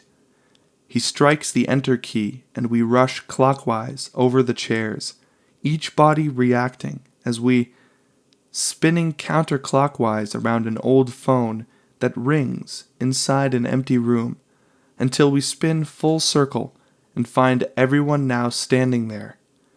Morpheus answers the phone. We're in. The door opens, and for the first time since his release, Neo steps back into the Matrix. He squints at the sun, which seems unnaturally bright. He is the only one without sunglasses. APOC and Switch remain at the door as the others enter the alley. We should be back in an hour. Cypher opens the driver's door of an old car as Trinity, Morpheus, and Neo cross into the car. Cypher glances about quickly, then drops something inside a garbage can. It's a cellular phone. We can see its blue display as the line connects. Neo sits beside Trinity in the back. He cannot stop staring as the simple images of the urban streets blur past his window like an endless stream of data rushing down a computer screen. Almost unbelievable, isn't it? Neo nods as the car continues to wind through the crowded city. God, what? I used to eat there. Really good noodles. He is speaking in a whisper, almost as if he's talking to himself. I have these memories from my entire life, but none of them really happened. He turns to her. What does that mean? That the Matrix cannot tell you who you are. But an oracle can? That's different, obviously. He turns to the window for a moment and then turns back. Did you go to her? Yes. What did she tell you? She told me... She looks at him and suddenly, she is unable to speak or even breathe. What? The car jerks to a stop. We're here. Neo, come with me. Neo and Morpheus get out of the car. Cypher looks into the rearview mirror at Trinity. Here we go again, eh, Trin? He smiles as she turns to the window. We cut to a tenement-like and vast building. It is the kind of place where people can disappear. Morpheus nods to a blind man who nods back. An elevator opens, and Neo follows Morpheus inside. The idea of learning one's fate begins to weigh upon Neo, with a steadily growing unease. So, is this the same oracle that made the, prophecy? Yes, she is very old. She has been with us since the beginning. The beginning? Of the Resistance. And she knows what? Everything? She would say she knows enough. And she's never wrong. Don't think of it in terms of right and wrong. She is a guide, Neo. She can help you find the path. She helped you? Yes. What did she tell you? That I would find the one. Ding! The elevator opens. The long dark hall beckons. Neo follows Morpheus out of the elevator, and the doors rattle shut behind him. With every step, a disturbing sense of inevitability closes in around him. At the end of the hall, Morpheus steps to the side of a door. I told you that I can only show you the door. You have to step through it. Neo blows out a breath. His hand reaches but stops, hovering over the spherical handle. He backs away. Morpheus, I don't think this is a good idea. Why? I told you I don't believe in this stuff. No matter what she says, I'm not going to believe it. So what's the point? What do you believe in? What do I believe in? Are you kidding me? What do you think? The world I grew up in isn't real. My entire life was a lie. I don't believe in anything anymore. That's why we're here. Why? So I can hear some old lady tell me? Tell me what? That I'm this guy that everybody's been waiting for? That I'm supposed to save the world? It sounds insane, unbelievable. And I don't care who says it. It's still going to sound insane and unbelievable. Faith is not a matter of reasonability. I do not believe things with my mind. I believe them with my heart, in my gut. And you believe I'm the one? Yes, I do. Yeah? What about the other 5 guys? The 5 before me? What about them? Morpheus tries to hide his heart being wrenched from his chest. Did you believe in them too? I believe what the oracle told me. No, I misunderstood what she told me. I believed that it was all about me. This is difficult for Morpheus to admit. I believed that all I had to do was point my finger and anoint whomever I chose. I was wrong, Neo. Terribly wrong. Not a day or night passes that I do not think of them. After the 5th, I lost my way.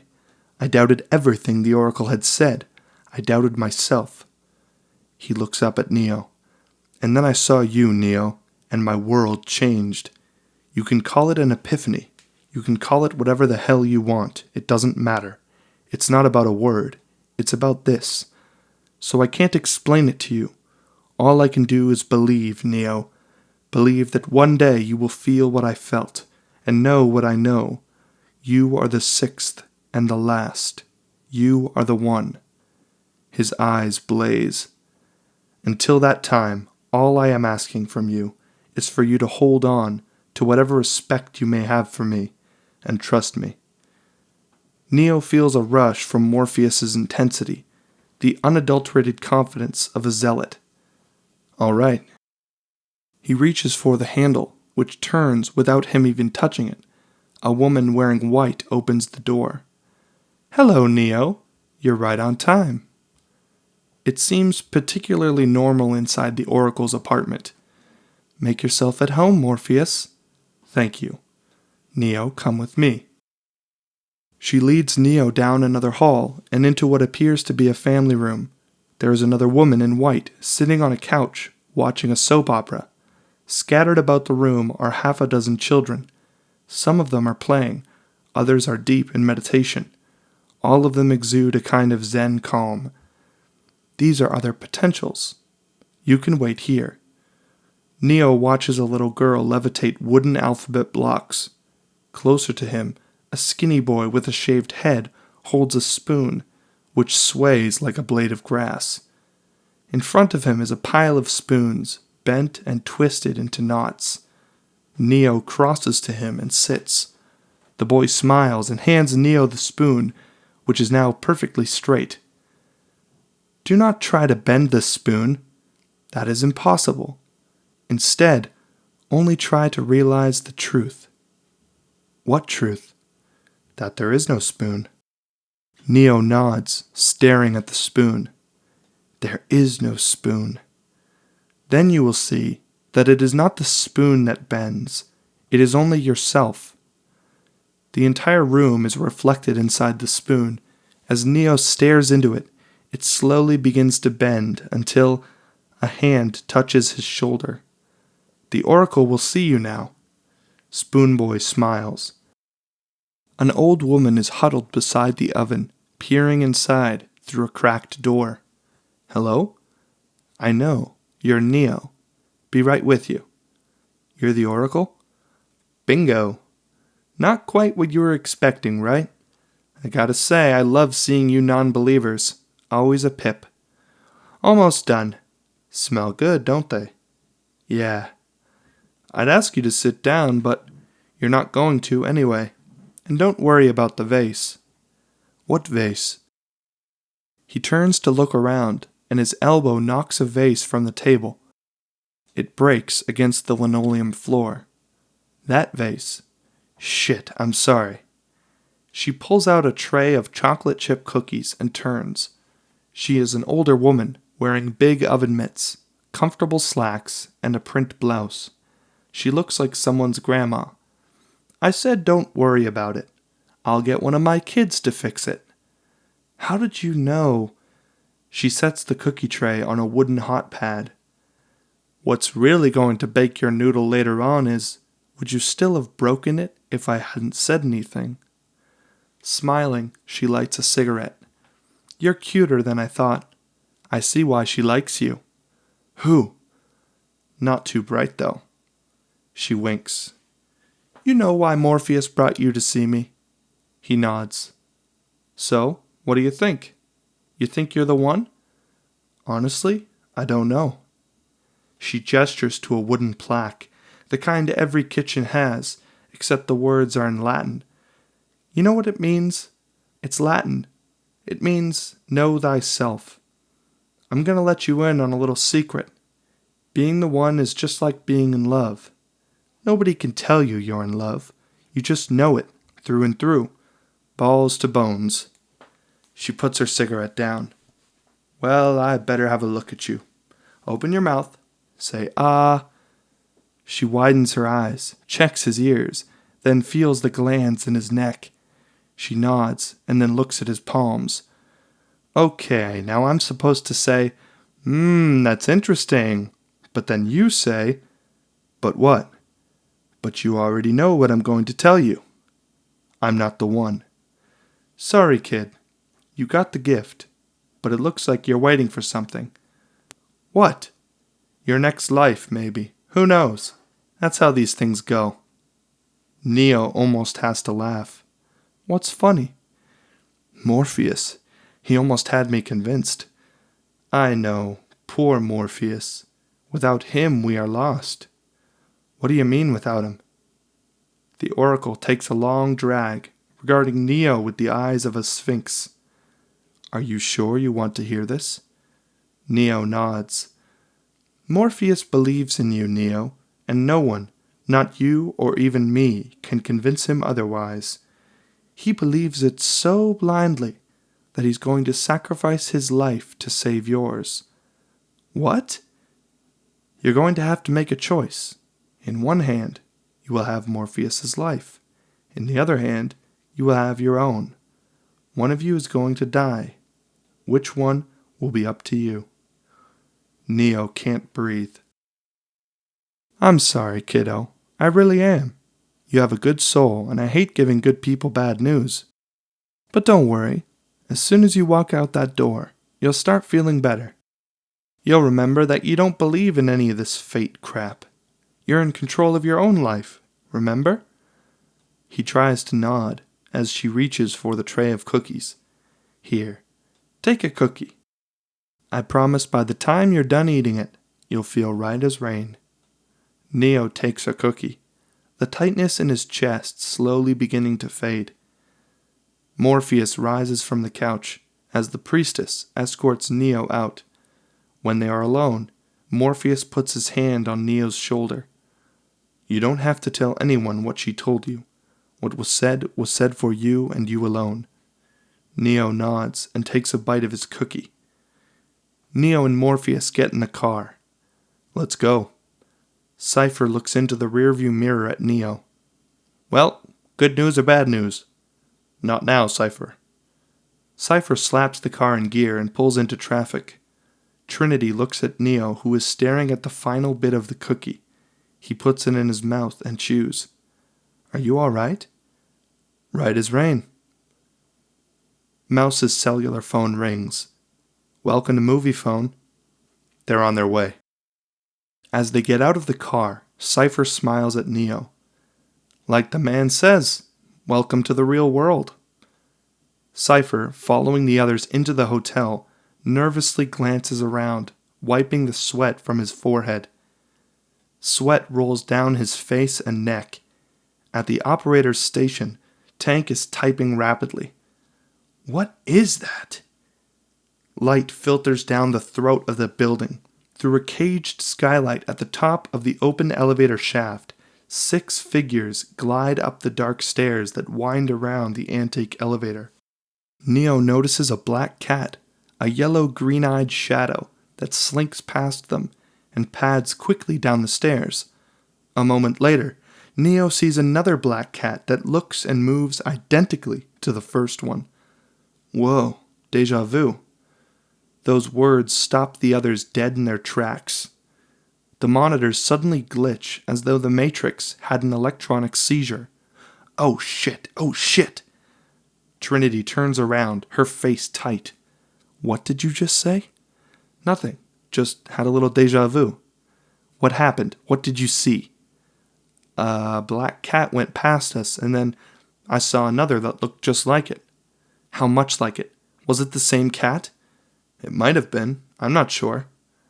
Trinity looks at Morpheus, who listens quietly to the rasping breath of the old building. What is it?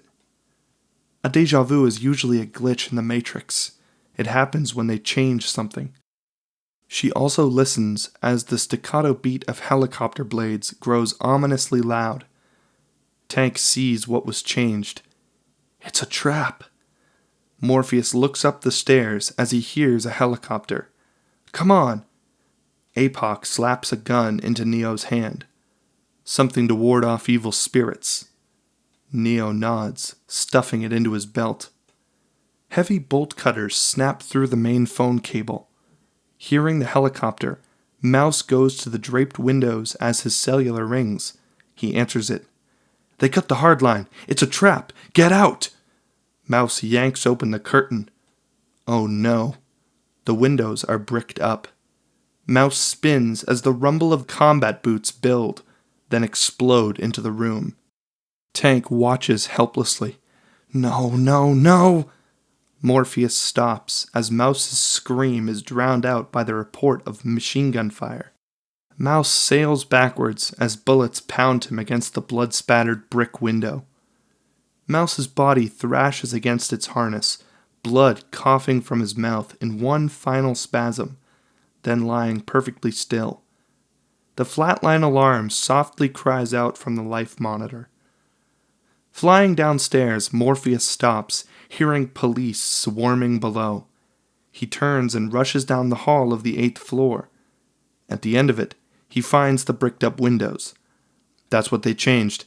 We're trapped. There's no way out. The sound of heavy bootsteps close around them, with the mechanical sureness of a vice. Give me your phone. They'll be able to track it. We have no choice. Morpheus rips off his jacket. Tank answers the call. Tank, find a structural drawing of this building and find it fast. Flashlights probe the rotting darkness as the police search every floor. The diagram windows onto the screen. Got it. I need the main wet wall. Agent Smith stands over Mouse's dead body, his hand going to his earpiece. Morpheus is guided by Tank. Now left. That's it in front of you. Good. Agent Smith hears the line click dead. 8th floor. They're on the 8th floor. Agent Brown listens to his earpiece. Boots clatter up the marble staircase. Cops flood the 8th floor, rushing everywhere. Several cops sweep through the room. It is empty. As they pass the bathroom, we see a man-sized hole smashed through the plaster and lath. They are inside the main plumbing wall, slowly worming their way down the grease-backed stack pipes. Above them, light fills the hole they've made to get inside. Agent Brown and Agent Smith stand over Morpheus's jacket. Where are they? The cops search in silence, straining for a clue, when someone hears something strange near the bathroom. Cypher has slipped and is wedged between the wall and several thick supply pipes. The cop leans in, his ear almost against the thin membrane of plaster separating them. We can hear whispers, hisses, and a grunt. Then the wall bulges, shatter cracking as the cop realizes, they're in the walls! Trinity pulls Cypher free just as the cop opens fire, bullets punching shafts of light like swords into the box of soot-black space. Neo finds his gun first and begins blasting wildly through the plaster and lath. The cop spins out of the bathroom for cover, Neo's bullets splintering the door jamb. About to whirl back in, he freezes as something seems to seize hold of him. The cop's body starts to spasm. His M16 falls to the ground, long shadows springing up from the mounted flashlight. Neo listens for a moment, the gunfire quiet, when he hears footsteps rising fast. Two arms suddenly smash through the wall, punching Neo back against the iron stack pipe, fingers gouging into his neck. It's an agent! Just as Neo's throat is about to collapse, Morpheus explodes through the tattered plaster and lath, diving on top of Agent Smith. The two men crash to the wet terrazzo floor. Before Agent Smith can find his weapon, Morpheus is on him, pinning him with an iron grip. In the crawlspace, Trinity tries to scramble up past Cypher. Morpheus! Morpheus squeezes Agent Smith's throat. Trinity, you must get Neo out. Do you understand? He is all that matters. Neo suddenly glimpses what is happening, but is powerless to stop it. No, Morpheus, don't! Trinity, go! Trinity's fists ball in frustration. She yells down to APOC. Go! We can't leave him. We have to! She grabs his ankle, and they begin almost falling, using the lath as a brake, skidding down the inside of the wall. In this part of the basement, a dark concrete cavern was the main mechanical room. There are 4 enormous boilers, dinosaur-like technology that once pumped hot water like arteries. Soldiers' blinding lights cut through the darkness as Trinity, Neo, and the others crash through the ceiling. Around them they hear a chorus of short, sharp coughs, of grenade launchers from gas-masked figures. Smoke blossoms from the green metal canisters. Trinity never stops moving. Searching the floor, she finds what she needs, the cover of the catch basin. Cypher watches her pry open the grate when a gas can bounces near him. Come on! Cypher seems to trip as the cloud envelops him. Trinity watches Cypher disappear into the smoke, then follow the others down the wet black hole. Morpheus and Agent Smith remain on the ground, locked in each other's death grip. The great Morpheus, we meet at last. And you are? Smith. I am Agent Smith. You all look the same to me. Agent Smith counters Morpheus and slowly begins to pry his hands from his throat. Striking like a viper, Morpheus drives a vicious headbutt into Agent Smith's face. His nose and glasses shatter. Agent Smith, unfazed, smiles, blood oozing from the shattered bridge of his nose, and returns Morpheus's headbutt with 3 of his own in pneumatic succession. Morpheus staggers back, his body going slack, when another kick buries him deep into crunching plaster and lath. Morpheus turns in time to see a wall of men in the doorway. Take him. The wall of cops rush Morpheus, filling the tiny bathroom until he disappears under the tide. Tank reaches out to the screen as if reaching for Morpheus. No! A manhole cover cracks open. 2 eyes peek out, just as a truck rattles over it. The thunder dopplers away as the cover opens. Trinity climbs out. Tank is again at the monitors, searching the matrix, when the phone rings. Operator. I need an exit. Fast! Cypher? Cypher is standing at a public phone. Across the street is the burning paddy wagon that appears to have collided with an oncoming car. There was an accident. A goddamn car accident. All of a sudden, boom. Jesus, someone up there still likes me. I got you. Just get me out of here. Nearest exit is Franklin and Erie, an old TV repair shop.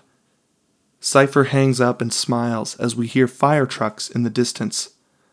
An actor, definitely. The phone rings and Tank answers. Tank, it's me. All four are moving quickly down a back street. Is Morpheus alive? Is Morpheus still alive, Tank? Yes, they're moving him. I don't know where yet. He's alive. Again, inevitability seems to cinch around Neo. We need an exit. You're not far from Cypher. Cypher? I thought... So did we. I sent him to Franklin and Erie. Got it. In a deserted alley, Cypher steps onto a dumpster in front of a small boarded-up window. Dead machines, eviscerated and shrouded with dust, lay on metal shelves like bodies in a morgue. Plywood covering a small window is ripped off, and Cypher crawls inside. Deep in the back room, a phone that has not rung in years begins to ring. Trinity sees the TV repair shop. Tank punches the exit command. Got him. Cypher's body twitches in its harness, jerking itself awake. Neo crawls through the window that Cypher opened.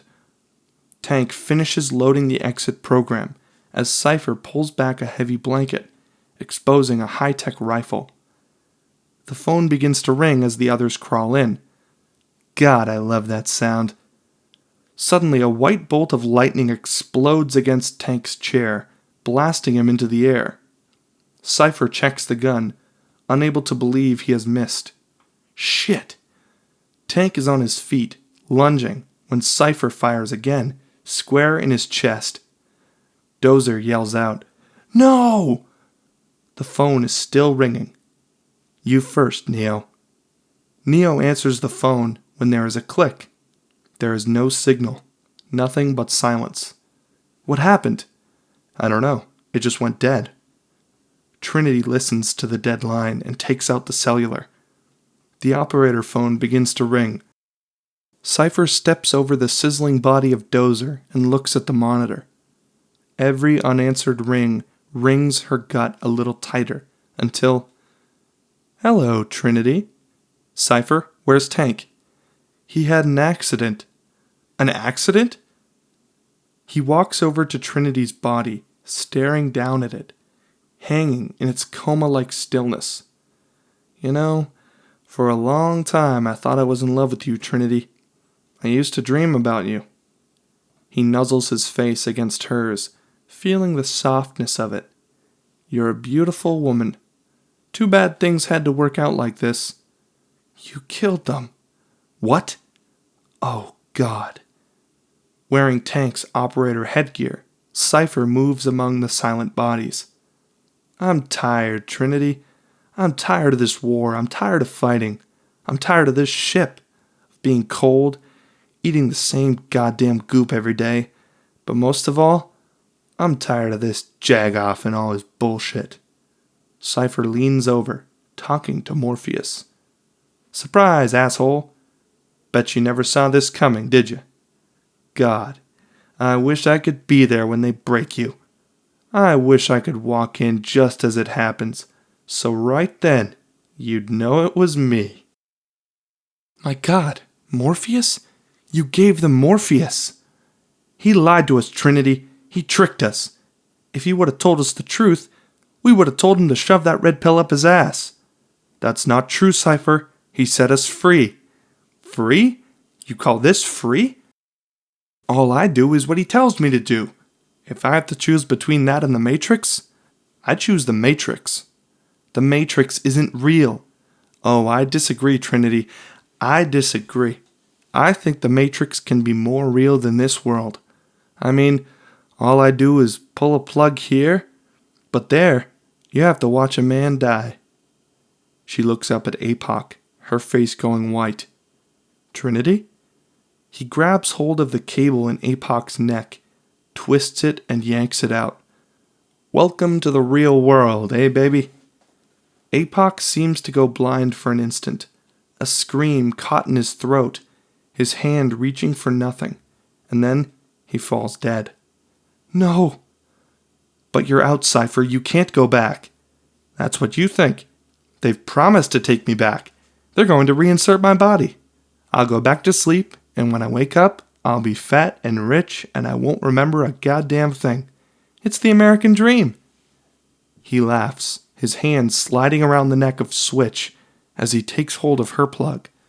By the way, if you have anything terribly important to say to Switch, I suggest you say it now. Oh no, please don't. Trinity's eyes find Switch. She knows what's next. Not like this. Not like this. She suddenly feels her body severed from her mind as she is murdered. Too late. God damn you, Cypher. Don't hate me, Trinity. I'm just the messenger. And right now, I'm going to prove it to you. He stands over Neo. If Morpheus was right, then there's no way I can pull this plug, is there? She turns to Neo, eyes wide with fear. He knows he is next. If Neo is the one, then in the next few seconds there has to be some kind of miracle to stop me, right? How can he be the one if he's dead? He takes hold of the cord. You never did ask me, Trinity. When I asked you before, did you buy Morpheus's bullshit? Come on, you can tell me, did you? All I want is a little yes or no. Look into his eyes, Trinity. Those big, pretty eyes, and tell me the truth, yes or no. Trinity stares at Neo as a single word falls soundlessly from her lips. Yes. No. Charred and bloody, Tank levels the gun. I don't believe it. Believe it or not, you piece of shit, you're still gonna burn. He fires a crackling bolt of lightning that knocks Cypher flying backwards. Trinity throws her arms around Neo, and for a moment, they are alone and alive until the phone rings. Go. You first this time. Trinity's eyes snap open, a sense of relief surging through her at the sight of the ship. As Tank unplugs her, she sees his charred wounds. Tank, you're hurt. I'll be all right. Dozer? Tank's face tightens as she takes him into her arms. The government high-rise in the middle of downtown, where a military helicopter sets down on the roof. Agent Smith gets out of the helicopter, flanked by columns of Marines. They open the roof access door and enter the top floor maintenance level of the hotel. Agent Smith stands staring out the windows at the city below, shimmering with brilliant sunlight. Have you ever stood and stared at it, Morpheus? Marveled at its beauty, its genius? Billions of people just living out their lives, oblivious. Morpheus is handcuffed to a chair, stripped to the waist. He is alternatively shivering and sweating, wired to various monitors with white disc electrodes. Beside him, Agent Brown sucks a serum from a glass vial, filling a hypodermic needle. Did you know that the first Matrix was designed to be a perfect human world, where none suffered, where everyone would be happy? It was a disaster. No one would accept the program. Entire crops were lost. Agent Brown jams the needle into Morpheus's shoulder and plunges down. Some believed we lacked the programming language to describe your perfect world, but I believe that as a species, human beings define their reality through suffering and misery. Agent Brown studies the screens as the life signs react violently to the injection. The perfect world was a dream that your primitive cerebrum kept trying to wake from, which is why the Matrix was redesigned to this, the peak of your civilization. He turns from the window. I say your civilization, because as soon as we started thinking for you, it really became our civilization, which is, of course, what this is all about. He sits down directly in front of Morpheus. Evolution, Morpheus. Evolution. He lifts Morpheus's head, like the dinosaur. Look out that window. You had your time. Morpheus stares hard at him, trying not to show the pain racking his mind. The future is our world, Morpheus. The future is our time. Agent Smith looks at Agent Brown. Double the dosage. Agent Jones suddenly enters. There could be a problem. Tank drapes a sheet over his dead brother. The other bodies are covered. Neo looks at Morpheus, whose body is covered with a cold sweat. What are they doing to him? They're breaking into his mind. It's like hacking a computer. All it takes is time. How much time? Depends on the mind, but eventually it will crack, and his alpha pattern will change from this to this. Tank punches several commands on Morpheus's personal unit. The monitor waves change from a chaotic pattern to an ordered symmetrical one. When it does, Morpheus will tell them anything they want to know. What do they want? The leader of every ship is given the codes to Zion's mainframe computer. If an agent had those codes and got inside Zion's mainframe, they could destroy us.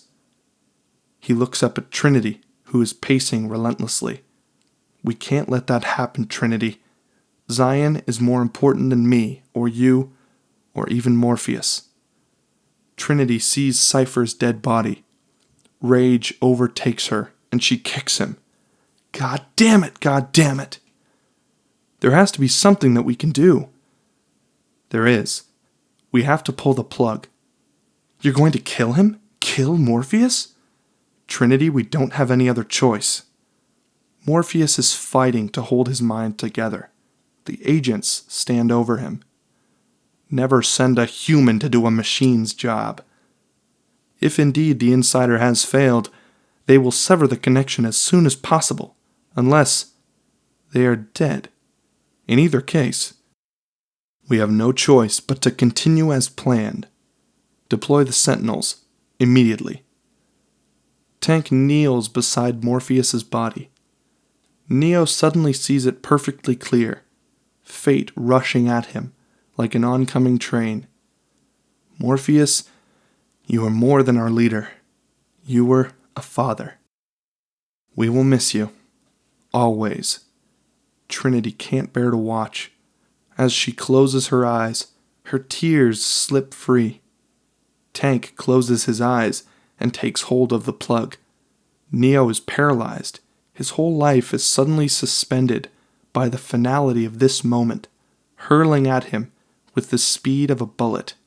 Stop! They both look at him. God damn it, I don't believe this is happening. Neo, this has to be done. Does it? I don't know. This can't be just coincidence. It can't be.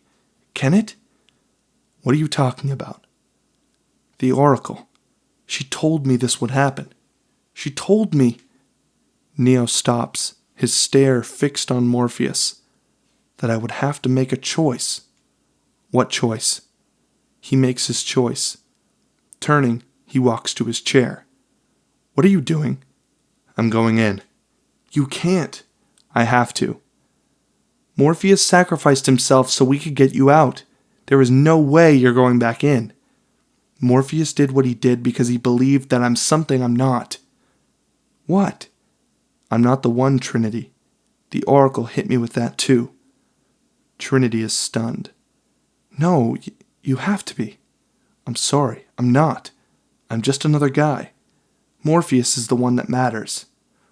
No, Neo, that's not true. It can't be true. Why? Because... Uncertainty swallows her words. She is unable to tell him what she wants to. Neo, this is loco. They've got Morpheus in a military-controlled building. Even if somehow you got inside, those are agents holding him. 3 of them. I want Morpheus back too, but what you are talking about is suicide. I know what it looks like, but it's not. I can't logically explain to you why it's not. Morpheus believed something. He was ready to give his life for what he believed. I understand that now. That's why I have to go. Why? Because I believe in something. What? I believe I can bring him back. Trinity stares at him, hovering on the edge that he just jumped off. Her jaw sets and she starts climbing onto the chair beside him. What are you doing? I'm coming with you. No, you're not. No? Let me tell you what I believe. I believe Morpheus means more to me than he does to you.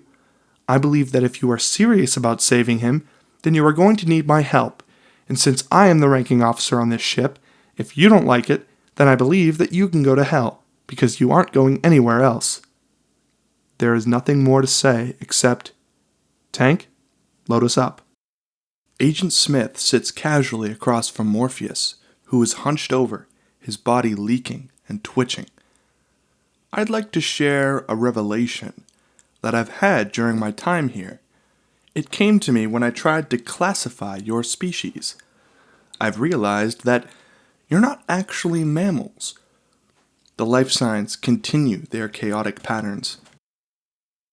Every mammal on this planet instinctively develops a natural equilibrium with the surrounding environment, but you humans do not. You move to an area, and you multiply and multiply, until every natural resource is consumed, and the only way you can survive is to spread to another area. He leans forward. There is another organism on this planet that follows the same pattern. Do you know what that is? A virus. He smiles. Human beings are a disease, a cancer of this planet. You are a plague, and we are the cure. Neo and Trinity stand in the white space of the construct as he answers his ringing cell phone. Okay, what do you need, besides a miracle? Guns. Lots of guns. Neo and Trinity's bodies hang motionless in their drive chairs as Tank hits load. Racks of weapons appear and they begin to arm themselves. No one has ever done anything like this. Yeah? He snapcocks an Uzi. That's why it's going to work. Agent Smith is again at the window. Why isn't the serum working? Perhaps we are asking the wrong questions. Agent Smith hides his nodding fist. He is becoming angry. It is something that isn't supposed to happen to agents. Leave me with him. Agents Brown and Jones look at each other. Now! They leave, and Agent Smith sits beside Morpheus. Can you hear me, Morpheus? I'm going to be honest with you. He removes his earphone, letting it dangle over his shoulder. I hate this place, this zoo, this prison, this reality, whatever you want to call it. I can't stand it any longer. It's the smell. If there is such a thing, I feel saturated by it. I can taste your stink. And every time I do, I fear that I've somehow been infected by it. He wipes sweat from Morpheus's forehead, coating the tips of his fingers, holding them to Morpheus's nose. Repulsive, isn't it? He lifts Morpheus's head, holding it tightly with both hands. I must get out of here. I must get free. In this mind is the key. My key. Morpheus sneers through his pain. Once Zion is destroyed, there is no need for me to be here. Do you understand? I need the codes. I have to get inside Zion. You have to tell me how. He begins squeezing, his fingers gouging into his flesh. You are going to tell me, or you are going to die. Tank sits down beside Morpheus, whose face is ashen, like someone near death. He takes hold of his hand. Hold on, Morpheus. They're coming for you. They're coming. A dark wind blows. In long black coats, Trinity and Neo push through the revolving doors of the government building. Neo is carrying a duffel bag. Trinity has a large metal suitcase. They cut across the lobby to the security station, drawing nervous glances. Dark glasses, game faces. Neo calmly passes through the metal detector, which begins to wail immediately. A security guard moves over towards Neo, raising his metal detection wand. Would you please remove any metallic items that you are carrying? Keys, loose change? Neo slowly sets down his duffel bag and throws open his coat, revealing an arsenal of guns, knives, and grenades slung from a climbing harness. Holy shit! Neo is a blur of motion. In a split second, 3 guards are dead before they hit the ground. A 4th guard dives for cover, clutching his radio. "Backup! Send backup!" He looks up as Trinity sets off the metal detector. It's the last thing he sees. The backup arrives, a wave of soldiers blocking the elevators. The concrete cavern of the lobby becomes a white noise roar of gunfire. Slate walls and pillars pock, crack, and crater under a hailstorm of explosive-tipped bullets. They are met by the quivering spit of a sub-hand machine gun and the razor whistle of throwing knives. Weapons like extensions of their bodies are used with the same deadly precision as their feet and their fists. Bodies slump down to the marbled floor, while Neo and Trinity hardly even break their stride. Agent Jones and Brown burst into the room. Agent Smith releases Morpheus. "What are you doing?" Agent Smith recovers, replacing his earpiece. "You don't know?"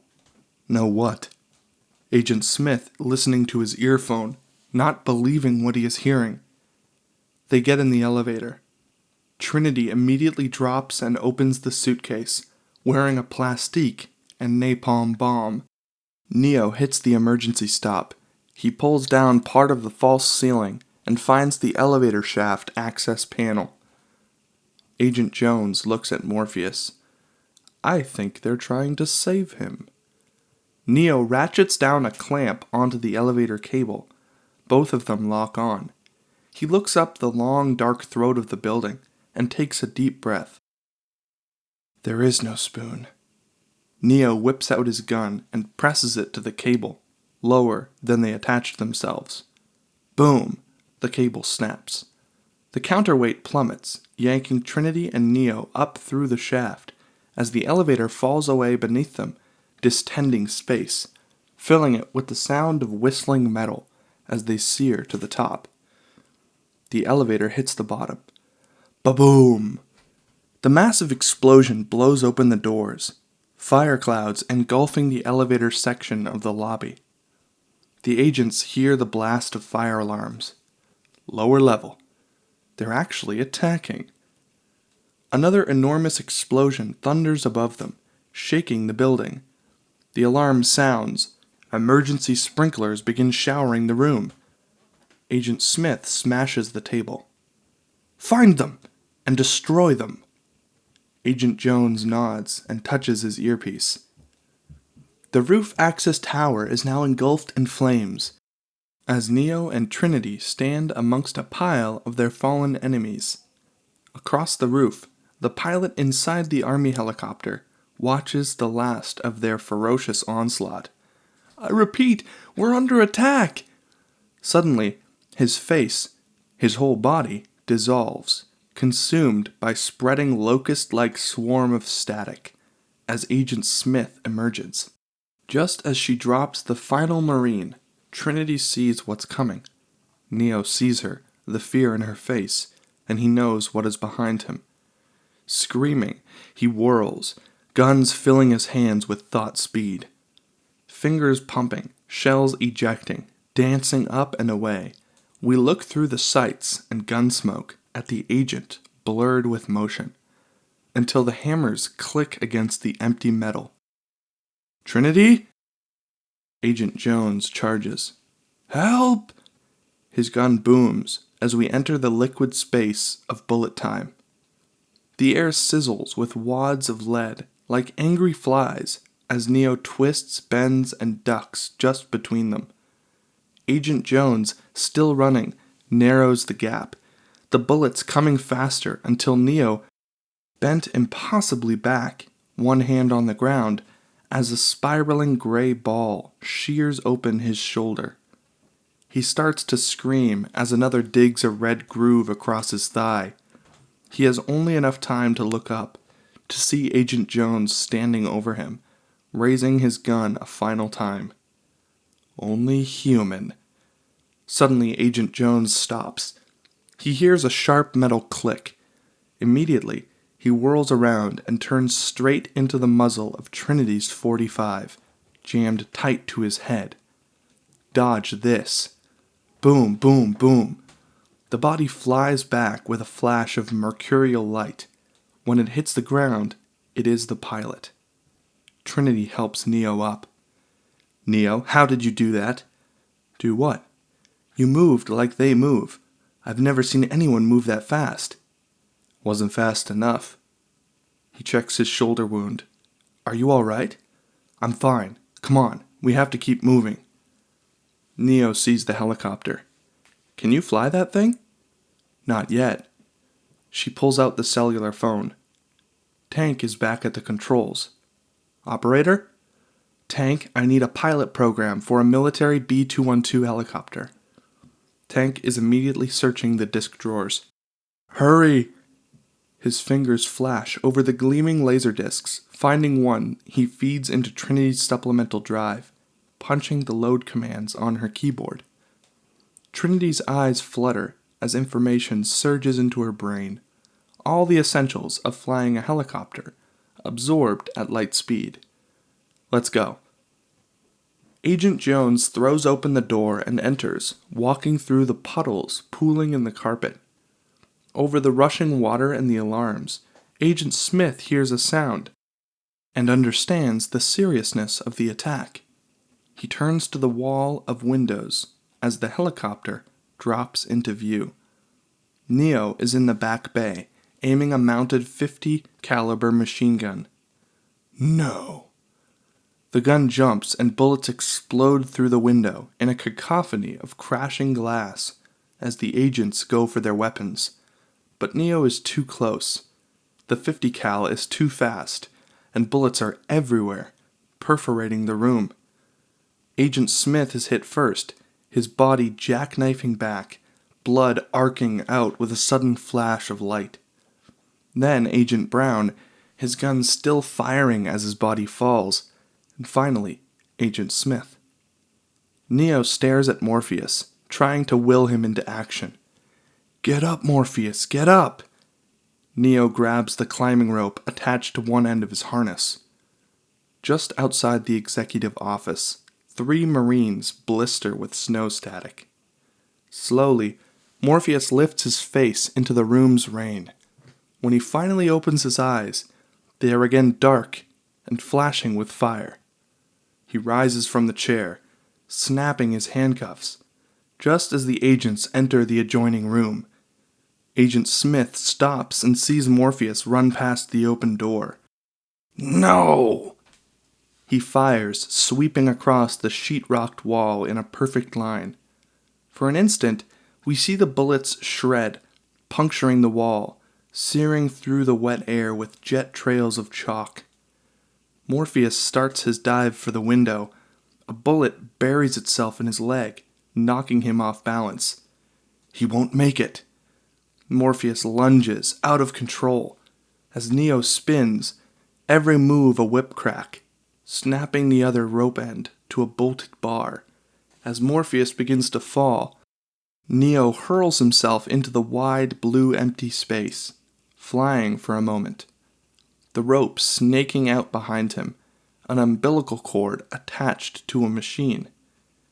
As their 2 bodies set in motion, rush at each other on a seemingly magnetic course until they collide.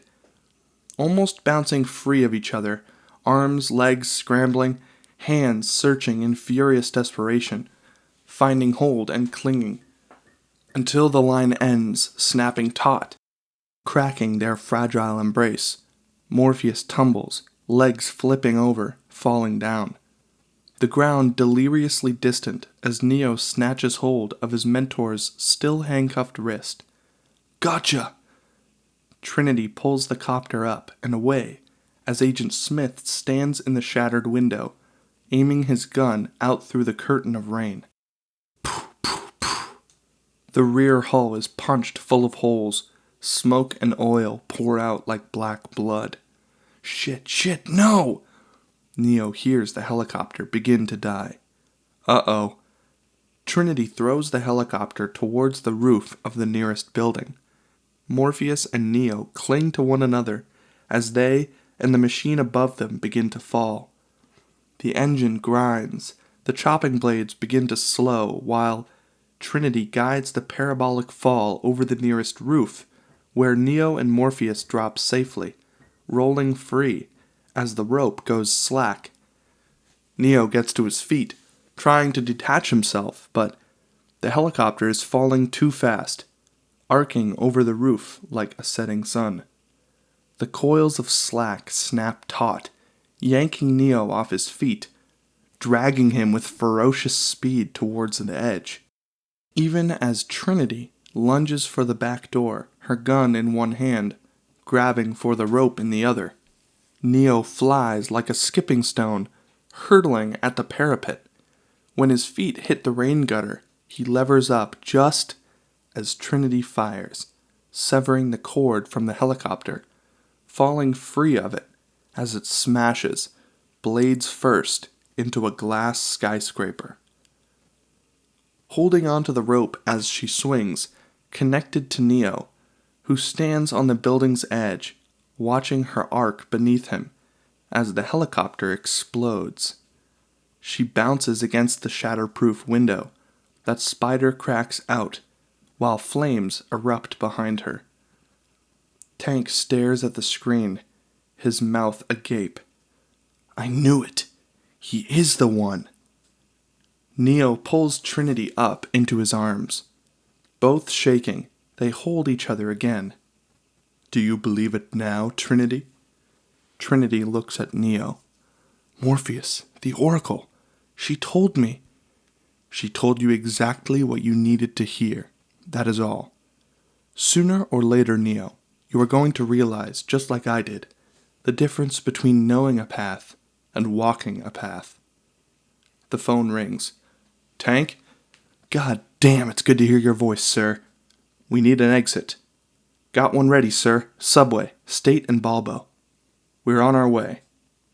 We rush at the roof access door as it suddenly slams and the three agents charge out. But Neo, Trinity, and Morpheus are already gone. Damn it! The trace was completed. We have their position. Sentinels are standing by. Order the strike. Agent Smith can't stand listening to them. He moves to the edge of the building, looking out at the surrounding city. They're not out yet. An old man sits hunched at the far corner of the station. Shadows gather around him like blankets. Mumbling, he nurses from a bottle of Thunderbird when a phone begins to ring. Neo leads Trinity and Morpheus bounding over a set of turnstiles towards the ringing phone, inside a graffiti-covered booth. Let's go. You first, Morpheus. Morpheus gets in and answers the phone. Lost in the shadow, the old man watches as Morpheus disappears, the phone dropping, dangling by its cord. His eyes grow wide, glowing white in the dark. Agent Smith stares, his face twisted with hate. He will never be free of the Matrix. He starts to turn from the edge of the building when he suddenly hears it, his head whipping back around, staring. Through the old man's eyes as the world begins to rumble, Trinity hangs up the phone and then turns to Neo. Neo, I have to tell you something. I don't know what it means or even if it matters, but I feel I have to say it. The rumble grows and the ground begins to shake. I've never told anyone this before. I think I've been afraid to. Behind her, the phone begins to ring. When I went to the Oracle, she told me that I was going to fall in love, but the rumble rises, drowning her voice. Neo is drawn towards her, their lips close enough to a kiss, when a train blasts into the station. For a moment, they are frozen by the strobing lights of the train, until Neo whispers in her ear, Promise me you'll tell me the rest? She nods as she closes the booth. The phone rings once more before she lifts the receiver, when, in the darkness of the far corner, Neo sees the old man in the flashing train light as he becomes Agent Smith, raising a fistful of black gun metal. No! The gun fires, and bullets flying at her, bursting through the plastic window just as Trinity disappears. The handset hanging in the air as the bullet hits, shattering the earpiece. Trinity blinks, shivering as her conscience exits the construct. Neo! What the hell just happened? An agent, you have to send me back. I can't. The destroyed phone dangles in the empty booth. Neo turns to Agent Smith, whose gun stares at him like a third eye. Mr. Anderson. Morpheus and Trinity stand behind Tank, riveted to the scrolling code. Run, Neo, run! Neo looks at the dead escalator that rises up behind him. Slowly, he turns back, and in his eyes we see something different. Something fixed and hard, like a gunfighter's resolve. There is no past or future in these eyes. There is only what is. Trinity is unable to understand. What is he doing? He is beginning to believe. Neo whip-draws his gun with the flashpoint speed of lightning as Smith opens fire. Gun report thunders through the underground, both men blasting, moving at impossible speed. For a blinking moment, we enter bullet time. Gun flash tongues curl from Neo's gun. Bullets float forward like a plane moving across the sky. Cartridges cartwheel into space. An instant later, they are nearly on top of each other, rolling out of a move that is almost a mirrored reflection of the other, each jamming their gun tight to the other's head. They freeze in a kind of embrace, Neo sweating, panting. Agent Smith, machine calm. Agent Smith smiles. You're empty. Neo pulls the trigger. Click. So are you. The smile falls. Agent Smith yanks his trigger. Click. Agent Smith's face warps with rage as he attacks, fists flying at furious speed. Blows and counters, Neo retreating, as a knife hand opens his forearm, and a kick sends him slamming back against a steel column. Stunned, he ducks just under a punch that crunches into the beam, steel chunks exploding like shrapnel. Behind him, Neo leaps into the air, delivering a neck-snapping reverse roundhouse. Agent Smith's glasses fly off. He glares at Neo, his eyes ice blue. I'm going to enjoy watching you die, Mr. Anderson. Agent Smith attacks with unrelenting fury, fists pounding Neo like jackhammers. Trinity watches Neo as his body jerks, mouth coughing blood, his life signs going wild. Jesus, he's killing him! Agent Smith grabs hold of him, lifting him into the air, hurling him against the curved wall of the train tunnel, where he falls inches from the electrified third rail. The agent is about to jump down and press his attack when he hears something. From deep in the tunnel, like an animal cry, a burst of high-speed metal grinding against metal, the sound of an oncoming train. Neo tries to get up. Agent Smith jumps down onto the tracks, drop kicks him in the face.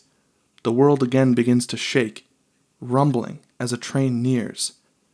Do you hear that, Mr. Anderson? Agent Smith grabs Neo in a chokehold, forcing him to look down the tracks. The train's headlight burning a hole in the darkness. That is the sound of inevitability. Neo sees it coming, and he starts to fight. It is the sound of your death. There is another metal screech, much louder, closer, as Agent Smith tightens his hold. Neo is unable to breathe. Goodbye, Mr. Anderson. The train roars at them, swallowing Agent Smith's words. The veins bulge in Neo's head as he grits through the pain. He is not ready to die. My name is Neo. Impossibly, he hurls himself straight up, smashing Smith against the concrete ceiling of the tunnel. They fall as the sound and fury of the train explodes into the station.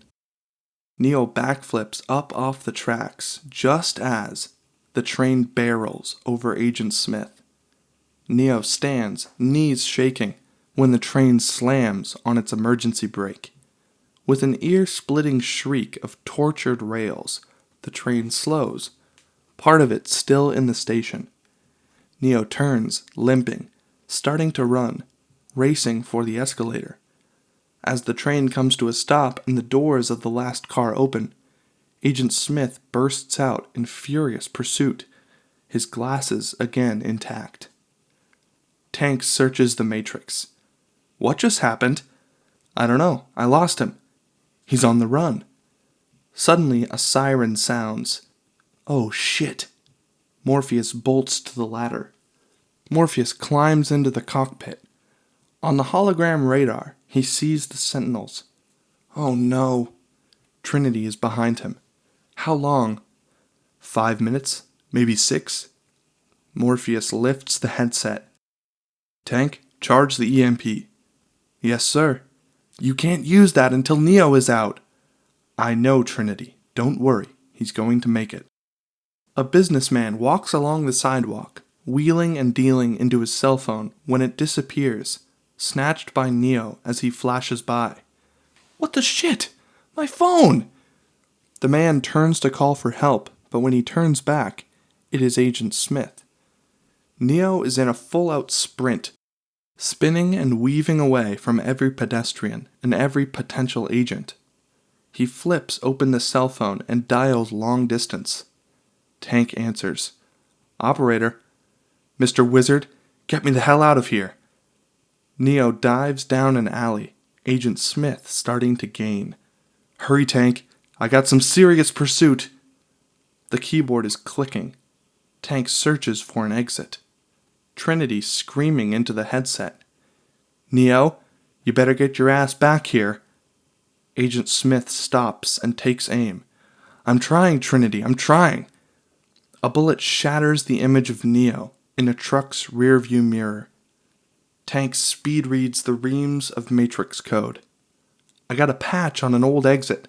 Wabash and Lake. A hotel. Room 303. Neo spins away, turning, and finds himself in an open market that teems with people.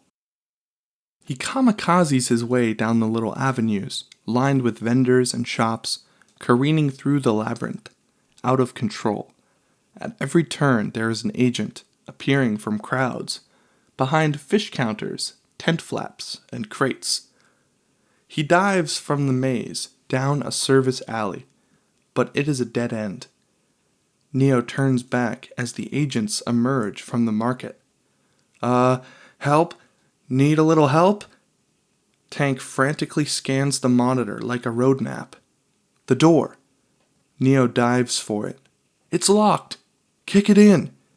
Peeling back, Neo almost kicks the door from its hinges, lunging from the agent's bullets.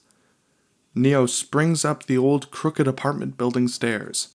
He is halfway down the hall, running in sharp, long strides when a door explodes open at the end. Shit! The door on your left! Neo lurches, kicking in the apartment door. No, other left! He wheels back to his other left, battering through the door, which splinters, perforated by bullets.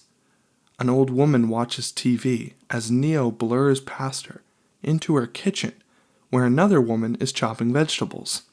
That window! Neo throws it open, leaping for the fire escape, just as a knife buries itself in the window casing. Down, down! Tumbling down the rattling fire escape, Neo leaps the last 10 feet into the alley below, with Agent Brown right behind him. Neo scrapes himself to his feet, broken and bleeding, charging for the end of the alley. Finger on the monitor, Tank traces Neo's path. That's it, you're almost there. That fire escape at the end of the alley. Agent Smith suddenly pauses as if recognizing something. The faded neon buzzes. Heart o' the City Hotel. Tank loads the exit. I'm going to make the call. Do it! Suddenly the lights go red. No! Morpheus looks up. Here they come. The sentinels open and shift like killer kaleidoscopes as they attack, slamming down on the Nebuchadnezzar. The hovercraft booms down as they exit. Morpheus opens the lock on the EMP detonator. Trinity watches him. He is going to make it. Neo scrambles up the fire escape, bullets sparking and ricocheting around him, as Agent Brown and Jones close the gap. On the third floor, he kicks in the window, jumping into the hall. The doors count backwards. 310, 309. Another system alarm sounds. They've burned through the outer hull. Hurry, Neo. Neo can hear the phone ringing. 305, 304. Agent Brown reaches the broken window behind him, just as Neo grabs the handle of 303, throwing open the door to find Agent Smith waiting, 45 cocked. Neo can't move and can't think. Boom. Neo's body jerks, and everyone hears it, as the life monitors snap flatlined. Trinity screams. Morpheus stumbles back in disbelief. No, it can't be. It can't be. Lasers suddenly sear through the main deck as the sentinels slice open the hull. 3 holes in his chest, Neo falls to blue shag carpeting, blood smearing down the wallpaper. Agent Smith stands over him, still aiming, taking no chances. Check him. Amid the destruction raining around her, Trinity takes hold of Neo's body. Neo. Kneeling beside him, Agent Brown checks his vital signs. He's gone. Agent Smith smiles, standing over him. Goodbye, Mr. Anderson. In tears, Morpheus takes hold of the EMP switch. Trinity whispers in Neo's ear. Neo, please listen to me. I promise to tell you the rest. The Oracle. She told me that I'd fall in love with that man. The man I loved would be the one. You see? You can't be dead, Neo. You can't be because I love you. You hear me? I love you. Her eyes close and she kisses him, believing in all her heart he will feel her lips and know that they speak the truth. He does, and they do. His eyes snap open. Trinity screams as the monitors jump back to life. Tank and Morpheus look at each other. It's a miracle. Now get up! Holding his chest, Neo struggles to get up. At the end of the hall, the agents wait for the elevator. When Agent Smith glances back, he rips off his sunglasses, looking at Neo as if he were looking at a ghost. Neo gets to his feet, all 3 agents grabbing for their guns. As one, they fire. No.